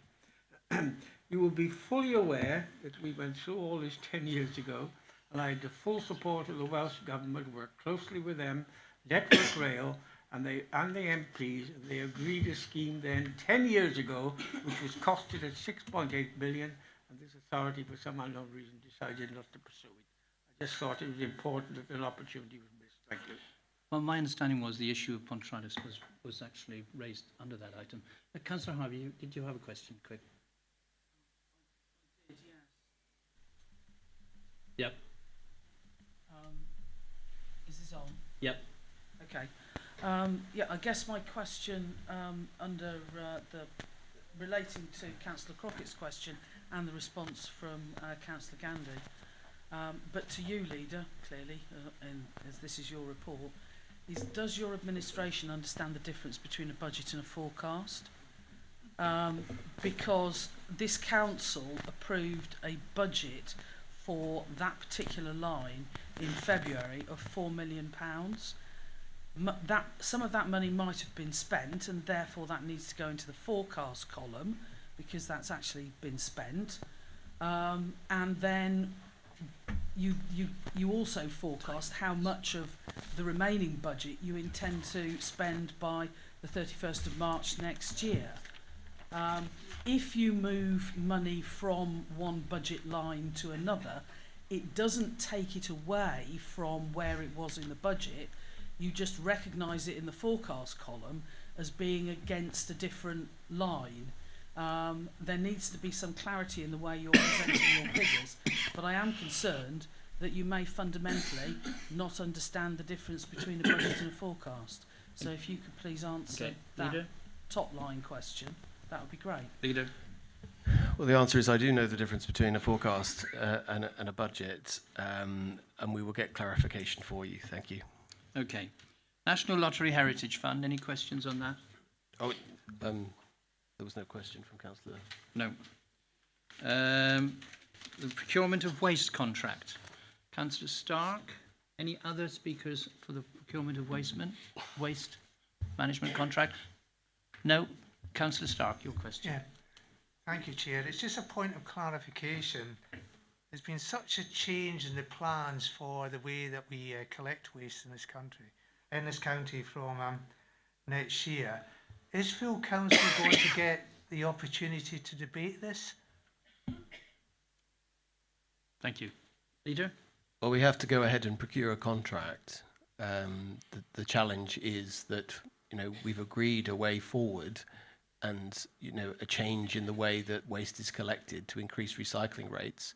But as you're fully aware and understand, the cost of that ambition is higher than what we can actually budget for. So the aspiration is still there. So the decision to move forward along those lines is still there. It's just how we get to that.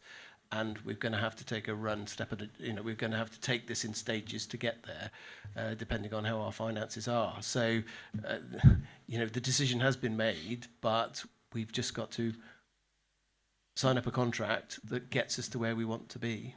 Thank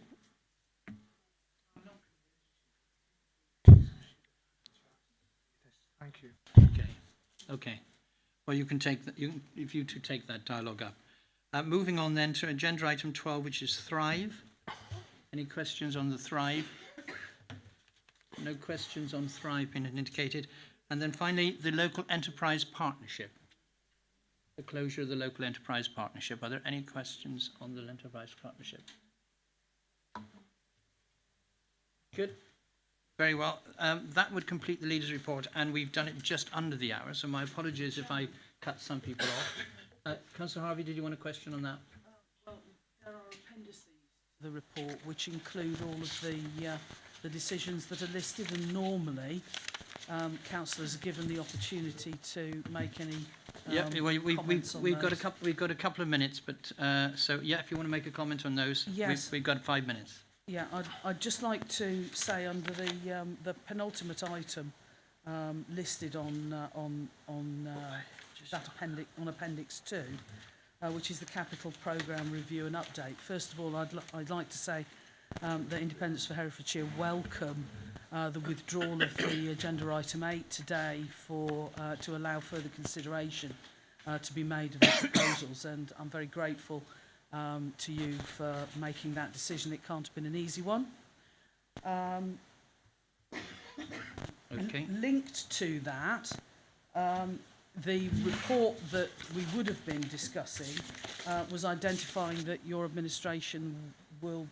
minority administration, pardon me, will be looking at exercising the flexibility that has been around since 2016 to use capital receipts in order to fund revenue projects. And an answer that I was given in the cabinet meeting was that because the spending would be on revenue projects, it wasn't that funding was not being included in the capital programme. However, it is capital funding, and I would like to request that one of the things that you reconsider is whether you actually recognise that the spending of those capital receipts in the way that you present the capital programme, so that it can actually be made visible to the public and to councillors and to this council in making the decisions on that programme, that those capital receipts will actually be being spent on revenue. And generally, as a minority administration, it is a requirement, therefore, that you work much more in cooperation with other groups in order to arrive at a consensus that can get decisions through this council, even if you push them through cabinet, where you can take them at a lower level. When they have to come to council, there has to be a majority for you in the room. So more information, more timely provided, please, for political group consultations, so that those consultations can be genuine, and that there's a bit more work done in order to get the thinking sorted out and to bring us all on side. We all want the best for Herefordshire here.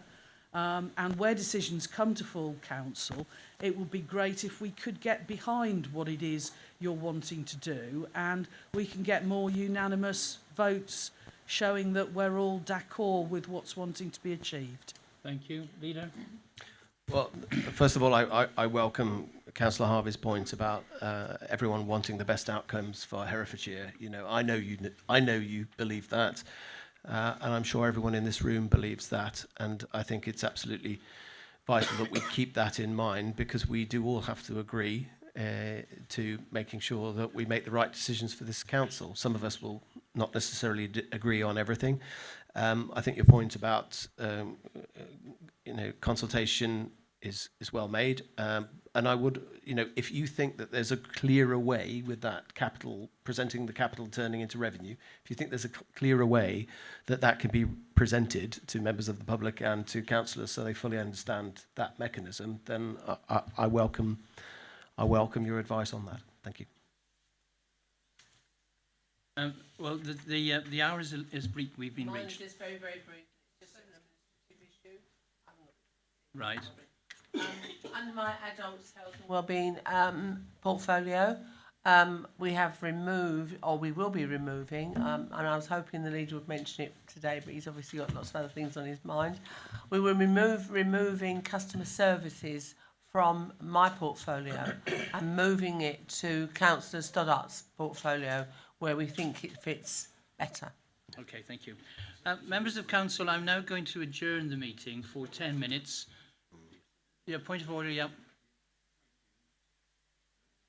Point of order, yes. Yes, Councillor Kenyon. Good to work. Yes, there it's we are. working. I was just thinking about the last Councillor Harvey, what she was saying, and it's about it is point of order, because I think she's managed to have a majority of 28, and she's managed to manage to minority it down to 4. So when she harps on about minority this, minority that, I get a bit sick of it. So that's my point of order: is we all know about it, but you don't need to keep sprouting it. Okay. I've listened to your waffle for No, too long. all right. Look, I don't. We've completed this agenda item now. I'm now going to adjourn this for 10 minutes, and then we're going to come back for the motion for a comfort break. Can I just check that the live stream has been stopped?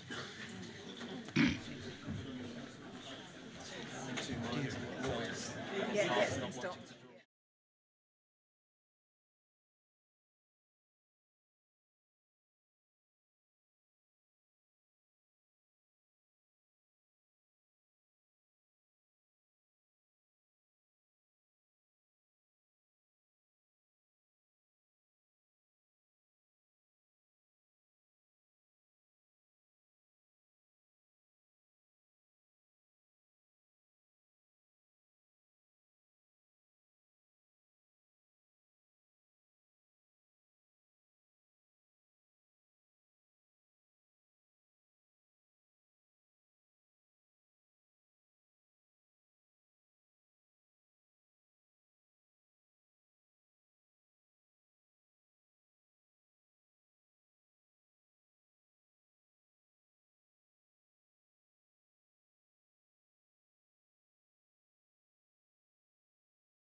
Look, I can see myself. Very well. Can I welcome everybody back for that small comfort break? We now have the remaining item is the motion for notice. It is the notice on net zero. That is displayed for you as motion 1 in your papers, together with the resolution to instruct the Chief Executive to write to it. I draw your attention to that so that saves Councillor Proctor having to read it all out and eat into his time, so that you're all aware of that. Very well. Can I remind you all, of course, that you can only speak once in a debate and that you will be timed. I will now call on Councillor Proctor to introduce the motion. Councillor Proctor.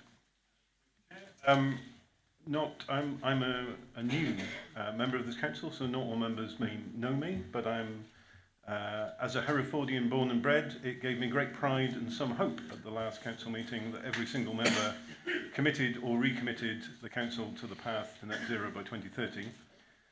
This is a challenging and ambitious target, and it will require considerable shared effort across the council and across the county. And I'm sure that all members were as dismayed as I was to see the government roll back on multiple carbon reduction targets.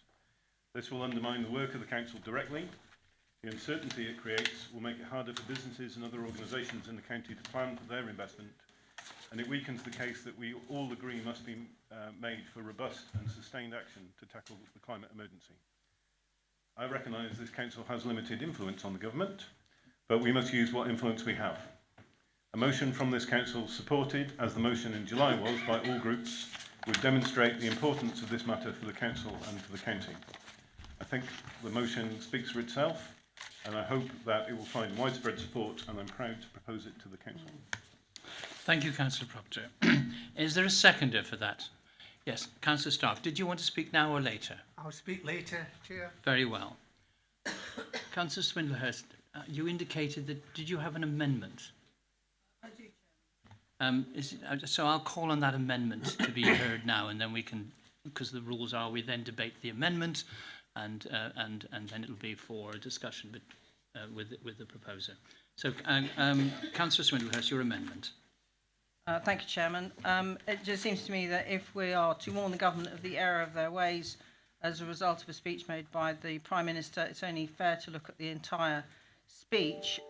So in this speech, far from abandoning all the net zero targets, he pledged $2 billion to the Green Climate Fund, which is it's a dollar fund, which is the biggest commitment of its kind that the UK has ever made to support transformative actions in developing countries. That's why it's a dollar fund, it's an international fund.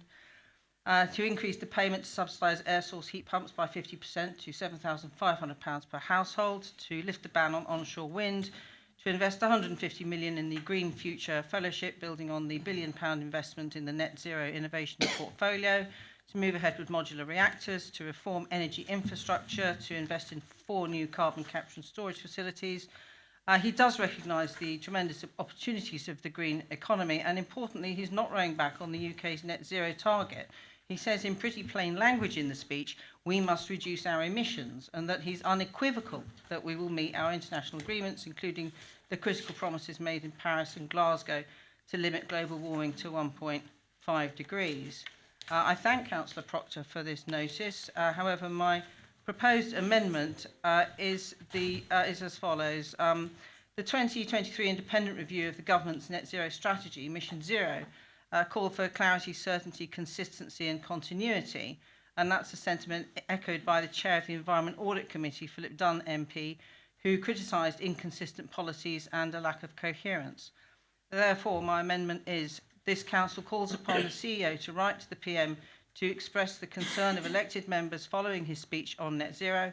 Whilst the letter will acknowledge the positive steps outlined in the speech, it will also express concern about the apparent rowing back on net zero ambition and call upon the PM to redouble his efforts to ensure the UK meets its climate change and environmental obligations as expressed in international treaties, that he ensure that the government provides the clarity, consistency and continuity called for in the Mission Zero review to give sectors the confidence to develop green skills and drive change, and that the government will ensure that there are sufficient measures in place to support a just transition.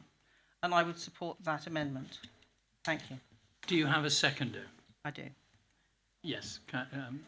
Councillor Harcombe, do you want to speak now or later? I'll speak later. Right. We'll now debate the amendment. Councillor Proctor, is there any aspect of this proposal that you would accept or not? Councillor Swinglehurst was kind enough to show it to me just before the meeting.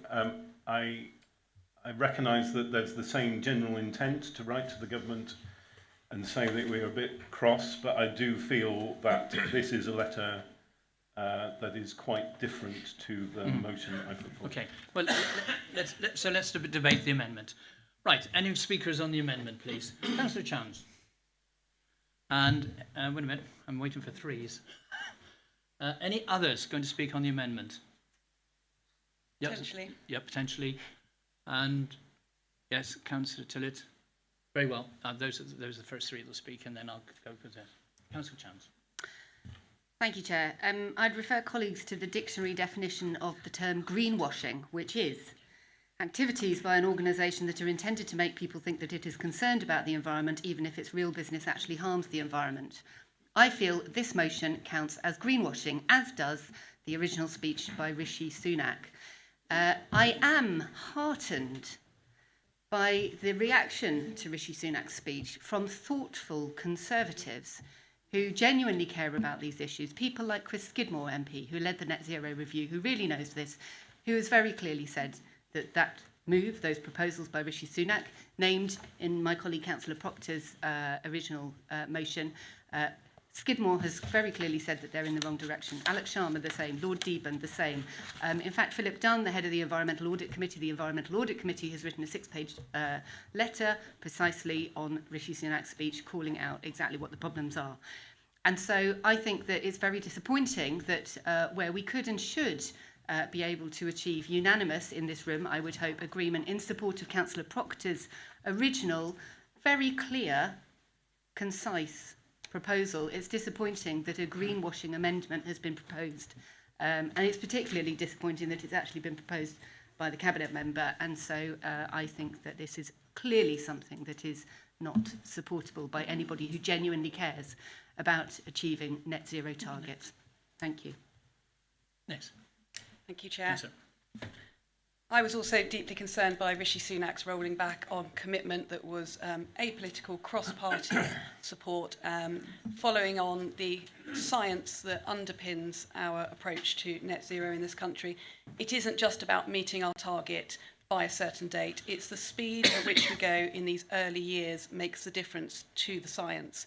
I therefore also agree that I cannot support the amendments to the motion because we need to send a clear, strong message, not soften it by suggesting there have been positive steps in that speech. Thank you. Councillor Tillett. Chair, Councillor Proctor was, I feel, a little generous to Councillor Swinglehurst, as was our duty in tabling this. We gave her full and proper notice of this motion, and while she may have given Councillor Proctor prior warning of this amendment, we are talking about a few minutes ago, just literally as we were coming into this meeting. So I don't give her any credit for advance warning, and I agree with the previous two speakers that Councillor Proctor's motion is quite specific and quite detailed and particularly relevant. In replacing it or adding this amendment, we're just vague and non-specific and without any clear targets. So I will not be supporting the amendment. I will be supporting the original proposal. Thank you. I've got Councillor Kenyon, then Councillor Highfield, and anyone else? Councillor Harvey. And Councillor Harvey. Councillor... Yeah, right. Councillor Kenyon. Who did I say next? Highfield and then Harvey are the next three. Yep. Is it working out? Yeah, brilliant. I'm not, either one is fine, but I'm sure it's going to end up in a waste paper bin somewhere in Westminster. But I'd like to make the point that I'm a little concerned because of Hereford's rurality and that sort of stuff, and we are our wage is lower than the national average, and it affects the poorest people the most. So I'd be more inclined to actually, within whatever letter is sent, asking for additional funding because of our rurality, because of to get these green things through. It costs money. Everyone wants to be greener, but if you can't afford it, you can't do it. So in either of these letters, I'd like to see a plea for additional funding. I don't see that anywhere. Thank you. Councillor Highfield.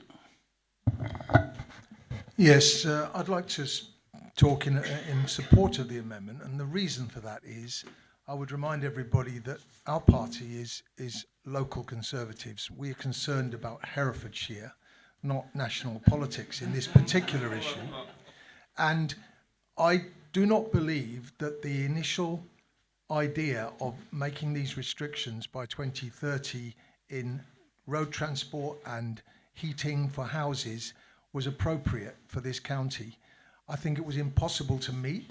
It was going to choose huge worry amongst rural people who cannot afford even a subsidised new air source heat pump. The whole thing, as far as, and I want to criticise my own government now, was ill thought in the first place when it set this target without consideration, although I do agree with Councillor Kenyon when he says that more money would have made a big difference. Thank you. Councillor Harvey. Thank you, Chair. Yeah, I'm broadly supportive of Councillor Proctor's motion, and I'm struggling to see, other than maybe writing to the PM rather than firing off to some various secretaries of state. I think going to the top of the shop and asking government to look broadly across everything that it's doing on climate change is not a bad thing, and CCing the various secretaries of state in might be helpful. But the role of government is to set some very clear lines in the sand, give people notice, give businesses notice, and give local government and individual residents notice. If those lines in the sand are seen to be capable of being rubbed out, moved, slid about to the left and the right, people just don't take them seriously.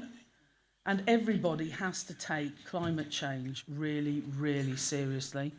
When I was working for MOD, doing road mapping of technology on 40-year timescales, the impact that climate change was going to have in the world and the level of destabilisation that it was going to create, and the threat that it was going to present to peace and to people's ability to live in parts of the world, island nations even to continue to exist, is massive, you know. And I think we really need to, as local government, thinking about Herefordshire, yes, there are some really tough asks.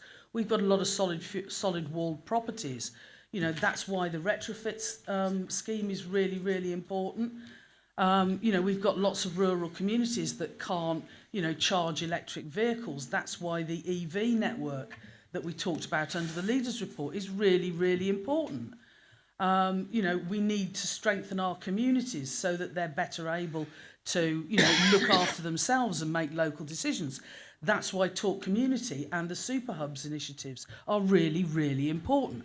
These are not separate things. They are all actually connected. It's all part of a network of action that needs to be taken that will impact and address the threats that climate change is presenting to us, not just in climate change terms, but in terms of our local society, you know, and our community's ability to function, and for people to be able to work from home. Broadband, really, really important. So I think it's important that we focus very specifically on things that have been rowed back on here. And if it's a case of making some separate points, in line with the sorts of things that Councillor Swinglehurst is proposing. Let's do that separately, but I quite like the coherence of the original motion, so I won't be supporting the amendment. Okay, thank you. Next, I've got indicated Councillor Stark, Councillor James, Councillor Price, and I'll come back to see if there's any more. Can I put on notice, Councillor Harcombe, you're still going to second, and Councillor Proctor, you have a right to reply to this amendment. So I just wanted to let you know that we're coming to you at some stage for you two both. So Councillor Stark, then Councillor James, then Councillor Price. Yes, Chair, you can take this as my comment on the amendment as seconded as well. Can I just say on the point about writing to the PM, if something goes into number 10, my experience has been a civil centre at Whitehall, they'll fan it out to the Secretary of States anyway to ask for comments on each of the elements that applies to them. So in a way, by going through number 10, you're actually adding an extra, I think, step in the actual process. And I do believe that our original proposal is much more clear and is much better and targets it where it needs to be targeted. On the point from Councillor Kenyon about flooding, I mean, I have a great deal of sympathy, but remember what happened in February 2020 in this county. Delay in action on climate change leads to greater costs for our residents. We had to find, Chair, I think round about 10 million or something alone as a council for the infrastructure damage that was caused, and I hate to think what my residents and businesses in my ward had to face with the flooding as well. So it's not an either or. I think our amendment is crisper. The funding is an issue, but really the consequences of not doing anything or delaying it is even more costly. Thank you, Chair. Thank you, Councillor Stark. Councillor James. Thank you, Chair. I'm very sad of what's happened over the last few months. We had in this country sort of reached a consensus almost, from David Cameron through Johnson. Exactly. Well, it's difficult to find many things to say positive about Prime Minister Johnson, but at least I think he knew where we should be going. Now, because of the desperate strait that the Conservative Party is in, it's trying to adopt what I call Trumpian style of politics, appealing to the worst in people. And I do think, you know, to look at the amendment is just, as Councillor Chowns actually said, whitewashing and an attempt... Greenwashing, yes, but, well, greenwashing, but whitewashing, actually. It isn't, I won't give it the status of greenwashing. It's whitewashing over green. And I just feel that, you know, this is too serious. This isn't... You know, the trouble is it's become about party politics. This is much, much bigger than that. This is much, much bigger than that. Okay. I, sadly, will not be around in order to see what will happen over the next 30, 40 years. But I hope my grandchildren will be there. And what we are leaving for them is appalling, as it is. We were lucky this year. We avoided, like many parts of Europe, some of the implication of the climate change. Italy, Greece, parts of France, appalling. And we were lucky to avoid that. But that is coming to us in the near year, next year, or the year after. And we've got to do, you know. Anyway, worrying about the cost of a car in the 1930s, the petrol ones will still be around. You'll just be buying second-hand ones, and you'll be actually providing industry for the car repairer people in doing up your old cars, and etc. So the idea that everybody's got to buy a new electric car on January the 1st, 2030 is a nonsense. And, you know, it's said by that to try and mislead the public. In fact, your second-hand car will become more valuable. So perhaps those of society who can't afford a new electric car will have at least a greater asset in their old petrol car. So I do urge members to oppose the amendment and support the motion as outlined by councillors. Thank you, Councillor James. Councillor Price. Thank you, Chairman. I have support for both of these because I consider myself to be as green a councillor as any other councillor that's around here that claims to be green. However, this motion is, and the amendment is down to writing to whom, one or t'other of the Prime Minister or the Secretary of State. So I have to tell you that the day before yesterday, I met with the Secretary of State and we discussed the big picture of everything that Herefordshire is lacking. And what it is lacking is what has been discussed today, Pontrilas Parkway, the South Wye Link Road, a river crossing, east or west or both, housing demand that is needed for the government policies, whichever colour they are, and where it's going to go. The local plan is having a real struggle to identify where it goes. The infrastructure must come to support it. But more basic than that, in this county, we do not have the infrastructure at this moment in time to support the green agenda. If you use electric, everybody's on about electric cars, electric vehicles. We haven't got a cat in hell's chance of delivering this policy by 2030. So even though it grates my teeth to say we can't deliver something that we all want, we've got to be realistic and look at it. So in the conversation with the Secretary of State the day before yesterday, these things were all mentioned. And I mentioned everything I've just said. These are problems in Herefordshire, and we won't meet that agenda without more funding. We've been lacking funding forever. Hereford was built in the midst of time as a market town with every road leading to the centre. We have got to, if we're going to fix it, we have to have money, we have to have infrastructure funding. I don't care whether you write to the Prime Minister or to the Secretary of State. They're aware of who it is. So I know that we can't deliver this, however many letters of support we write. We can't deliver it in this county. So the amendment gets my vote rather than the original. Thank you. Thank you. Do I have any more speakers, apart from the two that I've indicated, any more speakers in this amendment debate? Councillor Harcombe, would you like then to second the, use this opportunity to second the amendment? Thank you, Chair.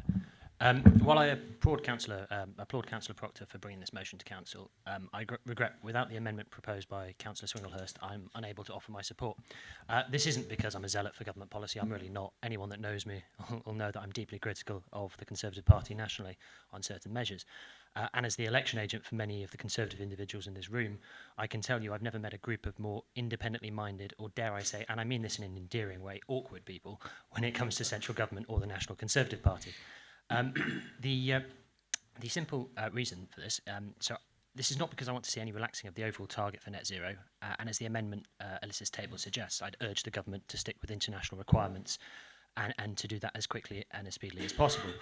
However, as a rural councillor, I'm ultimately elected to represent my residents, and the government's announcement recently had one crucial measure in it, and that rural off-grid properties would no longer have to replace oil boilers from 2030. And this has provided a small degree of comfort to those residents who have old and badly insulated properties that currently are not suitable for the renewable technology available, and would be required to spend vast sums of money to install technology that ultimately at this stage would be unlikely to provide them with the same level of heat for their houses. And many of these individuals are pensioners who rely on a pension that can barely afford to heat their homes as it is, let alone find the capital investment needed to update their properties. Now, this is a failure of government policy. I'm not afraid to criticise the Conservative Party on this. Over the last 7 years, we should have done more, and there should have been more money available to insulate properties and more investment in technology. But we are where we are, and there's 7 years from now until that target, and the technology is not there for rural homes that currently can't use heat pumps. So the government delaying this target has given breathing space for those homeowners and an extra 5 years for the government to get its act together to provide sufficient funds for insulation, to invest in the technology, and to provide the much needed investment and support to rural communities that's sadly been lacking. And for that reason, I'm in support of Alyssa's amendment, for the very, very purpose that a just transition should be one that actually supports everyone and not just makes it a mandatory requirement so people have to find the money from their own pockets. So I'm happy to support this amendment, but I'm afraid I won't be voting in support of the motion. Thank you. I've got no other one's indication. Councillor Proctor, you have a right of reply to this amendment, and after which I will then put the amendment to the vote. Yeah, thank you. It's been very interesting listening to members debate it on both sides. I have to say that haven't found the arguments in favour of the amendment very persuasive. The government's original proposal was not to force everybody to replace their fossil fuel boilers in 2030, but merely to end the sale of new fossil fuel boilers. And if that was a specific concern, that could have been presented as an amendment. But instead, the amendment is essentially to write to the government in what seems to be rather an anodyne way and in very general terms. And so I've listened in the hope that I could be persuaded that the amendment was a sensible thing to support, but I'm afraid I haven't been able to. Very well. I therefore put the amendment to you. So the amendment is on the screens. Sorry, Councillor Starr. Call for recorded vote on the amendment. I need 8 people. 8 people stand, please, or wave at me. Yes, sorry, I was looking over. For some reason, I looked over there, and they were all up here. Actually, there you go. Anyway, very well. We'll have a recorded vote. Now, as my monitoring officer, we're missing 1 or 2, so I just want to. I hope remember. Yeah. Very well. So. Are you all very clear that you're voting on the amendment that is on the screens above you? If you support the amendment, you vote for. If you don't support the amendment and actually support the proposal, you say against or you abstain. Yes. Is everybody clear on what they're doing? Very good. Right. Councillor Andrews, the joy of being... I think after 4 years of being third Andrews, I'm back to number 1. I ask again, occasionally, could you start from the bottom of the alphabet, just for a change? But anyway, I am against the amendment. Councillor Baker. For. Councillor Bartlett. Councillor Bartram. Councillor Biggs. For. Councillor Bolter. Councillor Bramer. For. Councillor Carwardine. Councillor Chowns. Councillor Cole. For. Councillor Cornthwaite. For. Councillor Crockett. Councillor Claire Davis. Councillor Dave Davis. For. Councillor Dykes. Councillor Fagan. Councillor Fagan's had to leave. Thank you. Councillor Foxton. Councillor Gandy. Councillor Jennard. Councillor Hamblin. For. Councillor Harvey.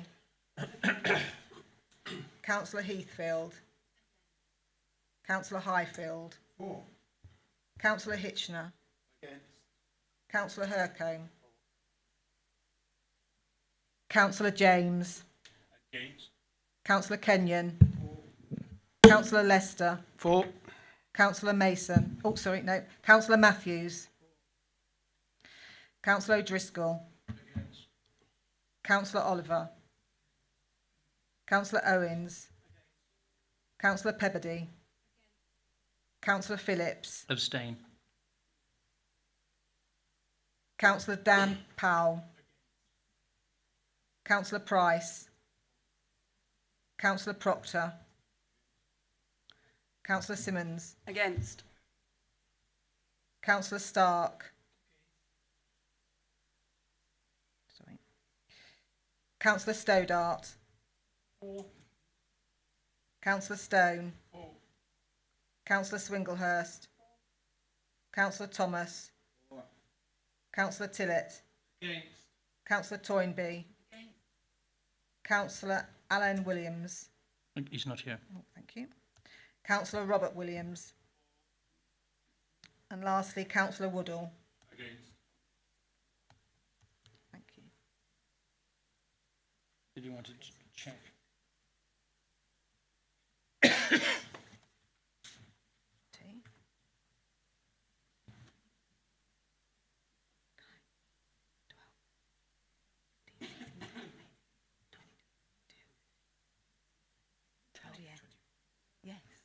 Well done. So it's been... 24, 25 against, and 1 abstention. The results of the vote is for 20, against 25, abstain 1. Therefore, the amendment has been lost. So we now return to the substantive motion for discussion. I will look to the proposer of the motion, and the seconder still has to formally speak on at that element. Does anybody else want to speak on the original proposal? I felt that most of the debate was that. Are you happy, Councillor Stark? Do you want to second that? And I also want to call for a recorded vote on the substantive motion. Okay. So do you want? I'm going to ask you to formally second this now, and you're right to speak. I'll then go back to Councillor Proctor if he wants to say anything, and then we'll take the vote. Okay. Sorry. On Councillor Swindlehurst, yeah. Yes, it is. Yes, it is, because the motion is now back. The motion is back on the floor now to be debated as a substantive motion. Yes. So what I was checking was I need to. I'm working out the end of this. You're quite right. Does anybody want to speak now on the body of the motion that's on the floor? So I've got Councillor Chowns, Councillor Harvey. Anybody else? And Councillor Harcombe. Okay, so. Stone. And then, right, okay. Oliver, sorry. Councillor Oliver. No, not Oliver Stone. No. Very similar. We'll move quickly. Councillor Charles. Thanks. Like all colleagues in this room, I think, I share concerns for the welfare of households on the lowest incomes. And I think it's false to suggest that there is a binary choice between sticking to the original deadlines and targets for action or not, on the grounds of some people struggling to afford them. Because, of course, this is the role of government, to provide the support that is needed to enable us to move collectively. I wonder if this will work. I can sort of show you on screen the chart that compares UK installation of heat pumps, this tiny line down here, with all of the other countries in Europe, that shows that we are way behind the curve on this stuff.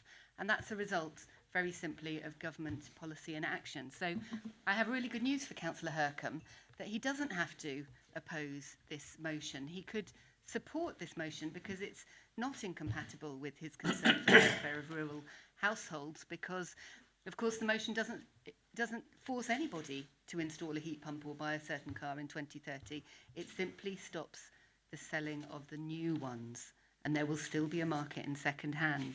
And, of course, plenty of potential for government to put its money where its mouth is and support the activities that are necessary to implement these policies to reach the targets. So I warmly invite Councillor Hercombe to vote for the motion because it's not incompatible with the concerns he's expressed. Thank you. Councillor Harvey? Thank you, Chair. I mean, I suppose mine's more a point of process, I think. Certainly when we have the budget debate, it is ensured that we have a sufficient debate on the substantive motion before amendments are taken, rather than jumping straight to amendments before there's been an opportunity to debate the substantive motion, whether or not it is then subsequently amended. So I'd just like a bit of clarity, please, for the future as to whether or not we will debate the substantive motion in future before we allow amendments to come forward.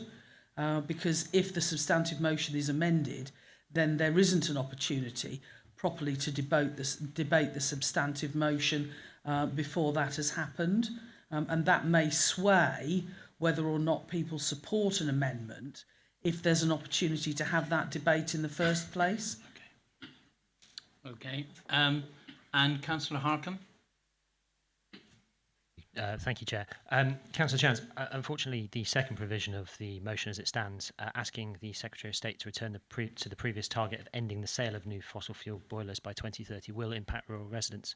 I don't know who's going to explain to the pensioner whose boiler packs up in 2031 how they find the £20,000 that might be needed to replumb their home, but simply not many people have that kind of money available. And unless this motion, excuse me, unless the government is providing additional support, which is not what this motion calls for, it doesn't call for the financial support for rural areas, then we're putting back a target that will ultimately impoverish some of our residents. And I'm not opposed to the asking the government to return to the 2030 target at all. I'm just opposed to not recognising that in rural areas that is much more difficult to deliver than it would be in a housing estate in the city, for instance. Could I? No, we're talking to the main. Well, we're on the main motion. You want to propose an amendment to the substantive motion? And request the government to provide funding to ensure delivery of these actions. Councillor Proctor, are you prepared to add that? That seems fine to me. Do I have a seconder for that? Councillor Kenyon. Doesn't matter, he's accepted it, his motion, Yeah. it can be part Yeah. of his motion. So it's now Yeah. part of the substantive motion, so Yeah. we continue with the debate of the substantive motion. Councillor Oliver. Oh, sorry, have you not finished? Sorry. Sorry. There was an important point I wanted to make. I spent a year of my early career working for a law firm that specialised in civil claims on cavity wall insulation homes. And their failure of government policy had led to dodgy providers of insulation installing into housing estates in Bradford and Yorkshire mainly. And the result of that was ultimately that the insulation failed. And these homeowners were left with huge bills of £30,000 to £40,000 to retrofit their homes. And no one was picking up the tab. The insurers refused to, the government refused to. When the government moves quickly and gets it wrong, it really gets it wrong. So I think more breathing space, more time, more funding is essential. But I'm happy for you to propose the amendment you've proposed for additional funding for rural areas. Councillor Stone. Councillor Oliver. My vice chairman has a very bad influence on me. Sorry. Don't Councillor blame it all Oliver. on me. Thank you, Chair. Yeah, I mean, myself, I can't wait to get, once our gas boiler gives up the ghost, to get an air source or ground source heat pump. I recall that when we wanted to do the new extension at Saxon Hall Community Centre over 30 years ago, we wanted to get a ground source heat pump system in. We wanted solar panels on the roof. We wanted grey water collection. Because the Section 106 money went to the council, the architect said this is miles too expensive, and we were left with this huge complex boiler, gas boiler, which takes 100, takes a lot of money to maintain. It's always going wrong, and the plumbers can't even understand it. We don't. Nobody has to buy, get rid of their cars or old gas boilers, but these are much more efficient ways of heating the houses, and will bring down the energy costs as gas is continuing to go up in price. Thank you. Thank you. I've got no other indicators to speak. Oh, right. Councillor Swindlehurst, Councillor Price. Sorry, yes, Councillor Kenyon, then Councillor Swindlehurst, then Councillor Price, then Councillor Stone. No, Councillor Kenyon was first. Councillor Kenyon. I'll tell you what, I also get the group of one, my minority, often gets forgotten about.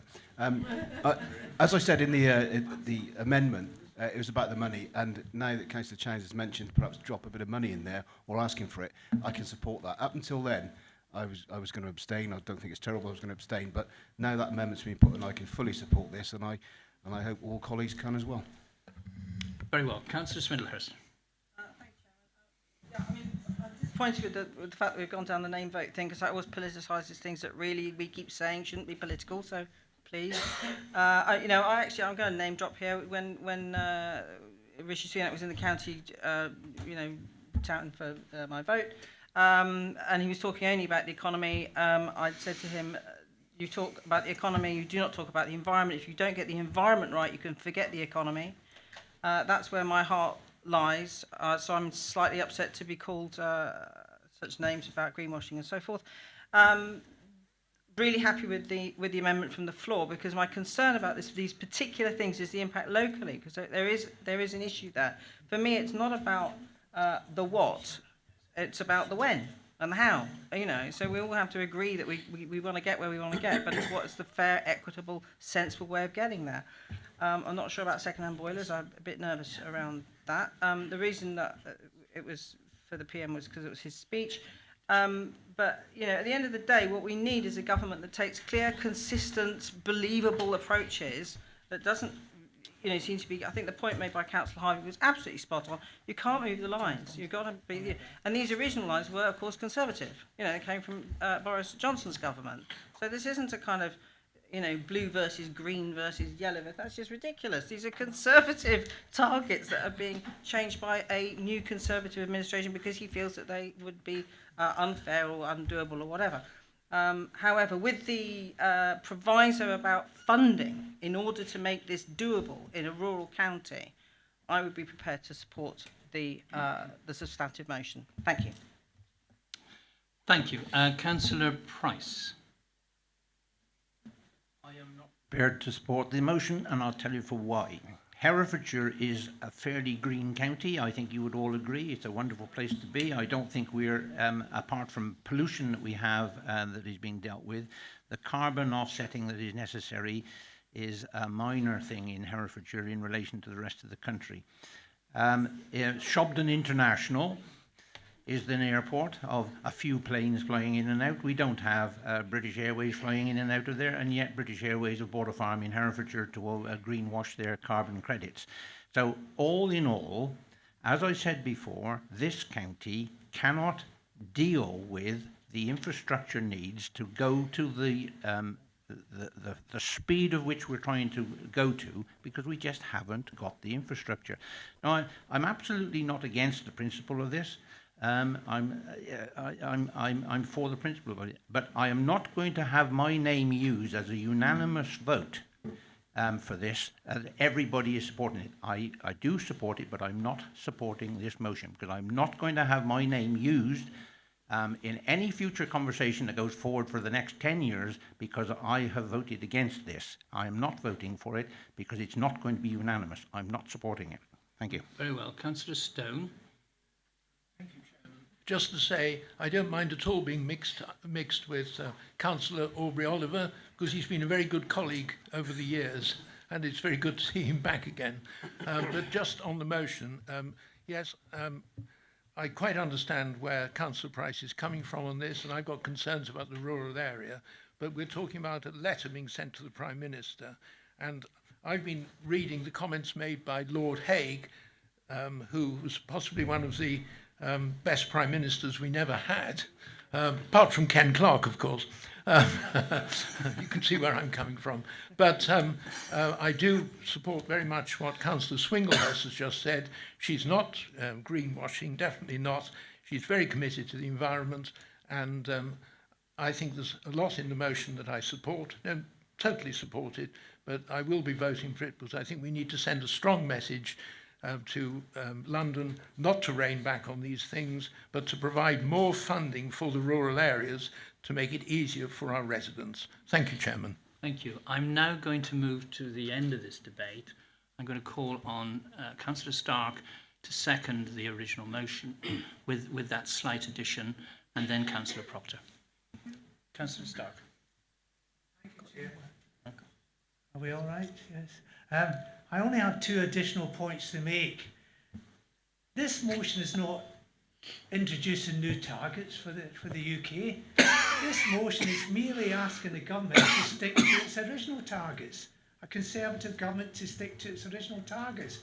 I'm amazed by some of the local Conservatives who feel they can now no longer sign up to what were Conservative targets. I'd be interested to know how they're going to explain that to the national government. The second thing I would like to say is that climate change isn't going to be delayed just because you delay targets, Chair.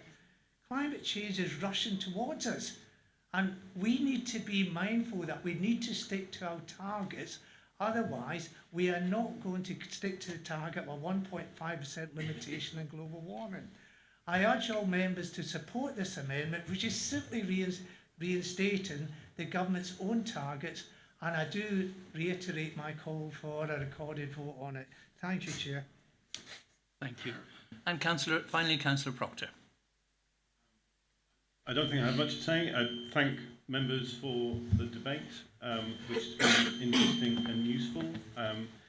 I guess I would just highlight that on the 28th of July, when all members voted for the path to zero carbon, these were the government's targets at that time.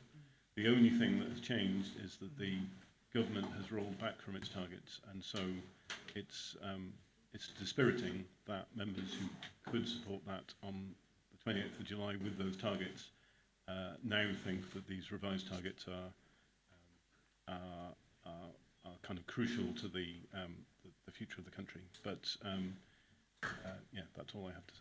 Thank you very much. So let me be quite clear now. Sorry. Amended motion. Oh, it's not, let me read it. I'll ask our monitoring officer. Yes, it has the addition of those words to it. It's not an amendment because the proposer of the original motion has accepted it, so it's added to the. But I'll read the words from Councillor Chowns. The Prime Minister to ask him to allocate adequate government funding to implement these measures fairly. So, yeah, fine. Yes. Yeah. So is everybody quite clear? So it is as printed with the addition of that sentence. All right? Yeah. So if you support that, you vote for.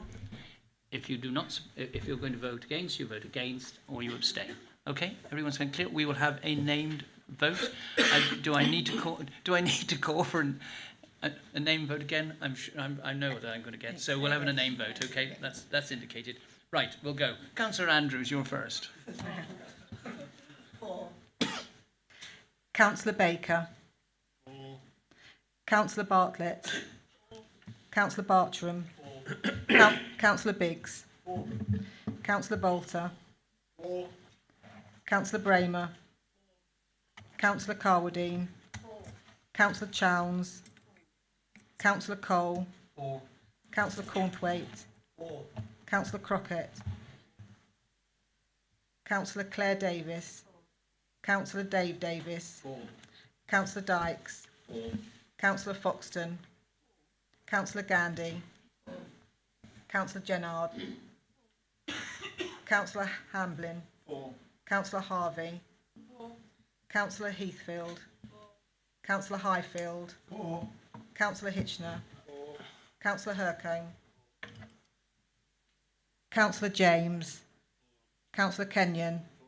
Councillor Lester. Councillor Matthews. Councillor O'Driscoll. Councillor Oliver. Councillor Owens. Councillor Pebbody. Councillor Phillips. 4. Councillor Dan Powell. Councillor Price. Councillor Proctor. Councillor Simmons. 4. Councillor Stark. Councillor Stoddard. Councillor Stone. Councillor Swinglehurst. Councillor Thomas. Councillor Tillett. Councillor Toynbee. Councillor Robert Williams. Councillor Woodall. And I think we haven't counted them up, but there's the motion has been almost passed unanimously. Everybody for with one abstention. With one against. One against. Very well. So that motion has been carried. Can I thank all members of the public and councillors for their attendance today at today's meeting. The next scheduled meeting of the council will be at 10 o'clock on Friday, the 8th of December. I declare this meeting closed at 12:48. Can I check that the live streaming has been switched off?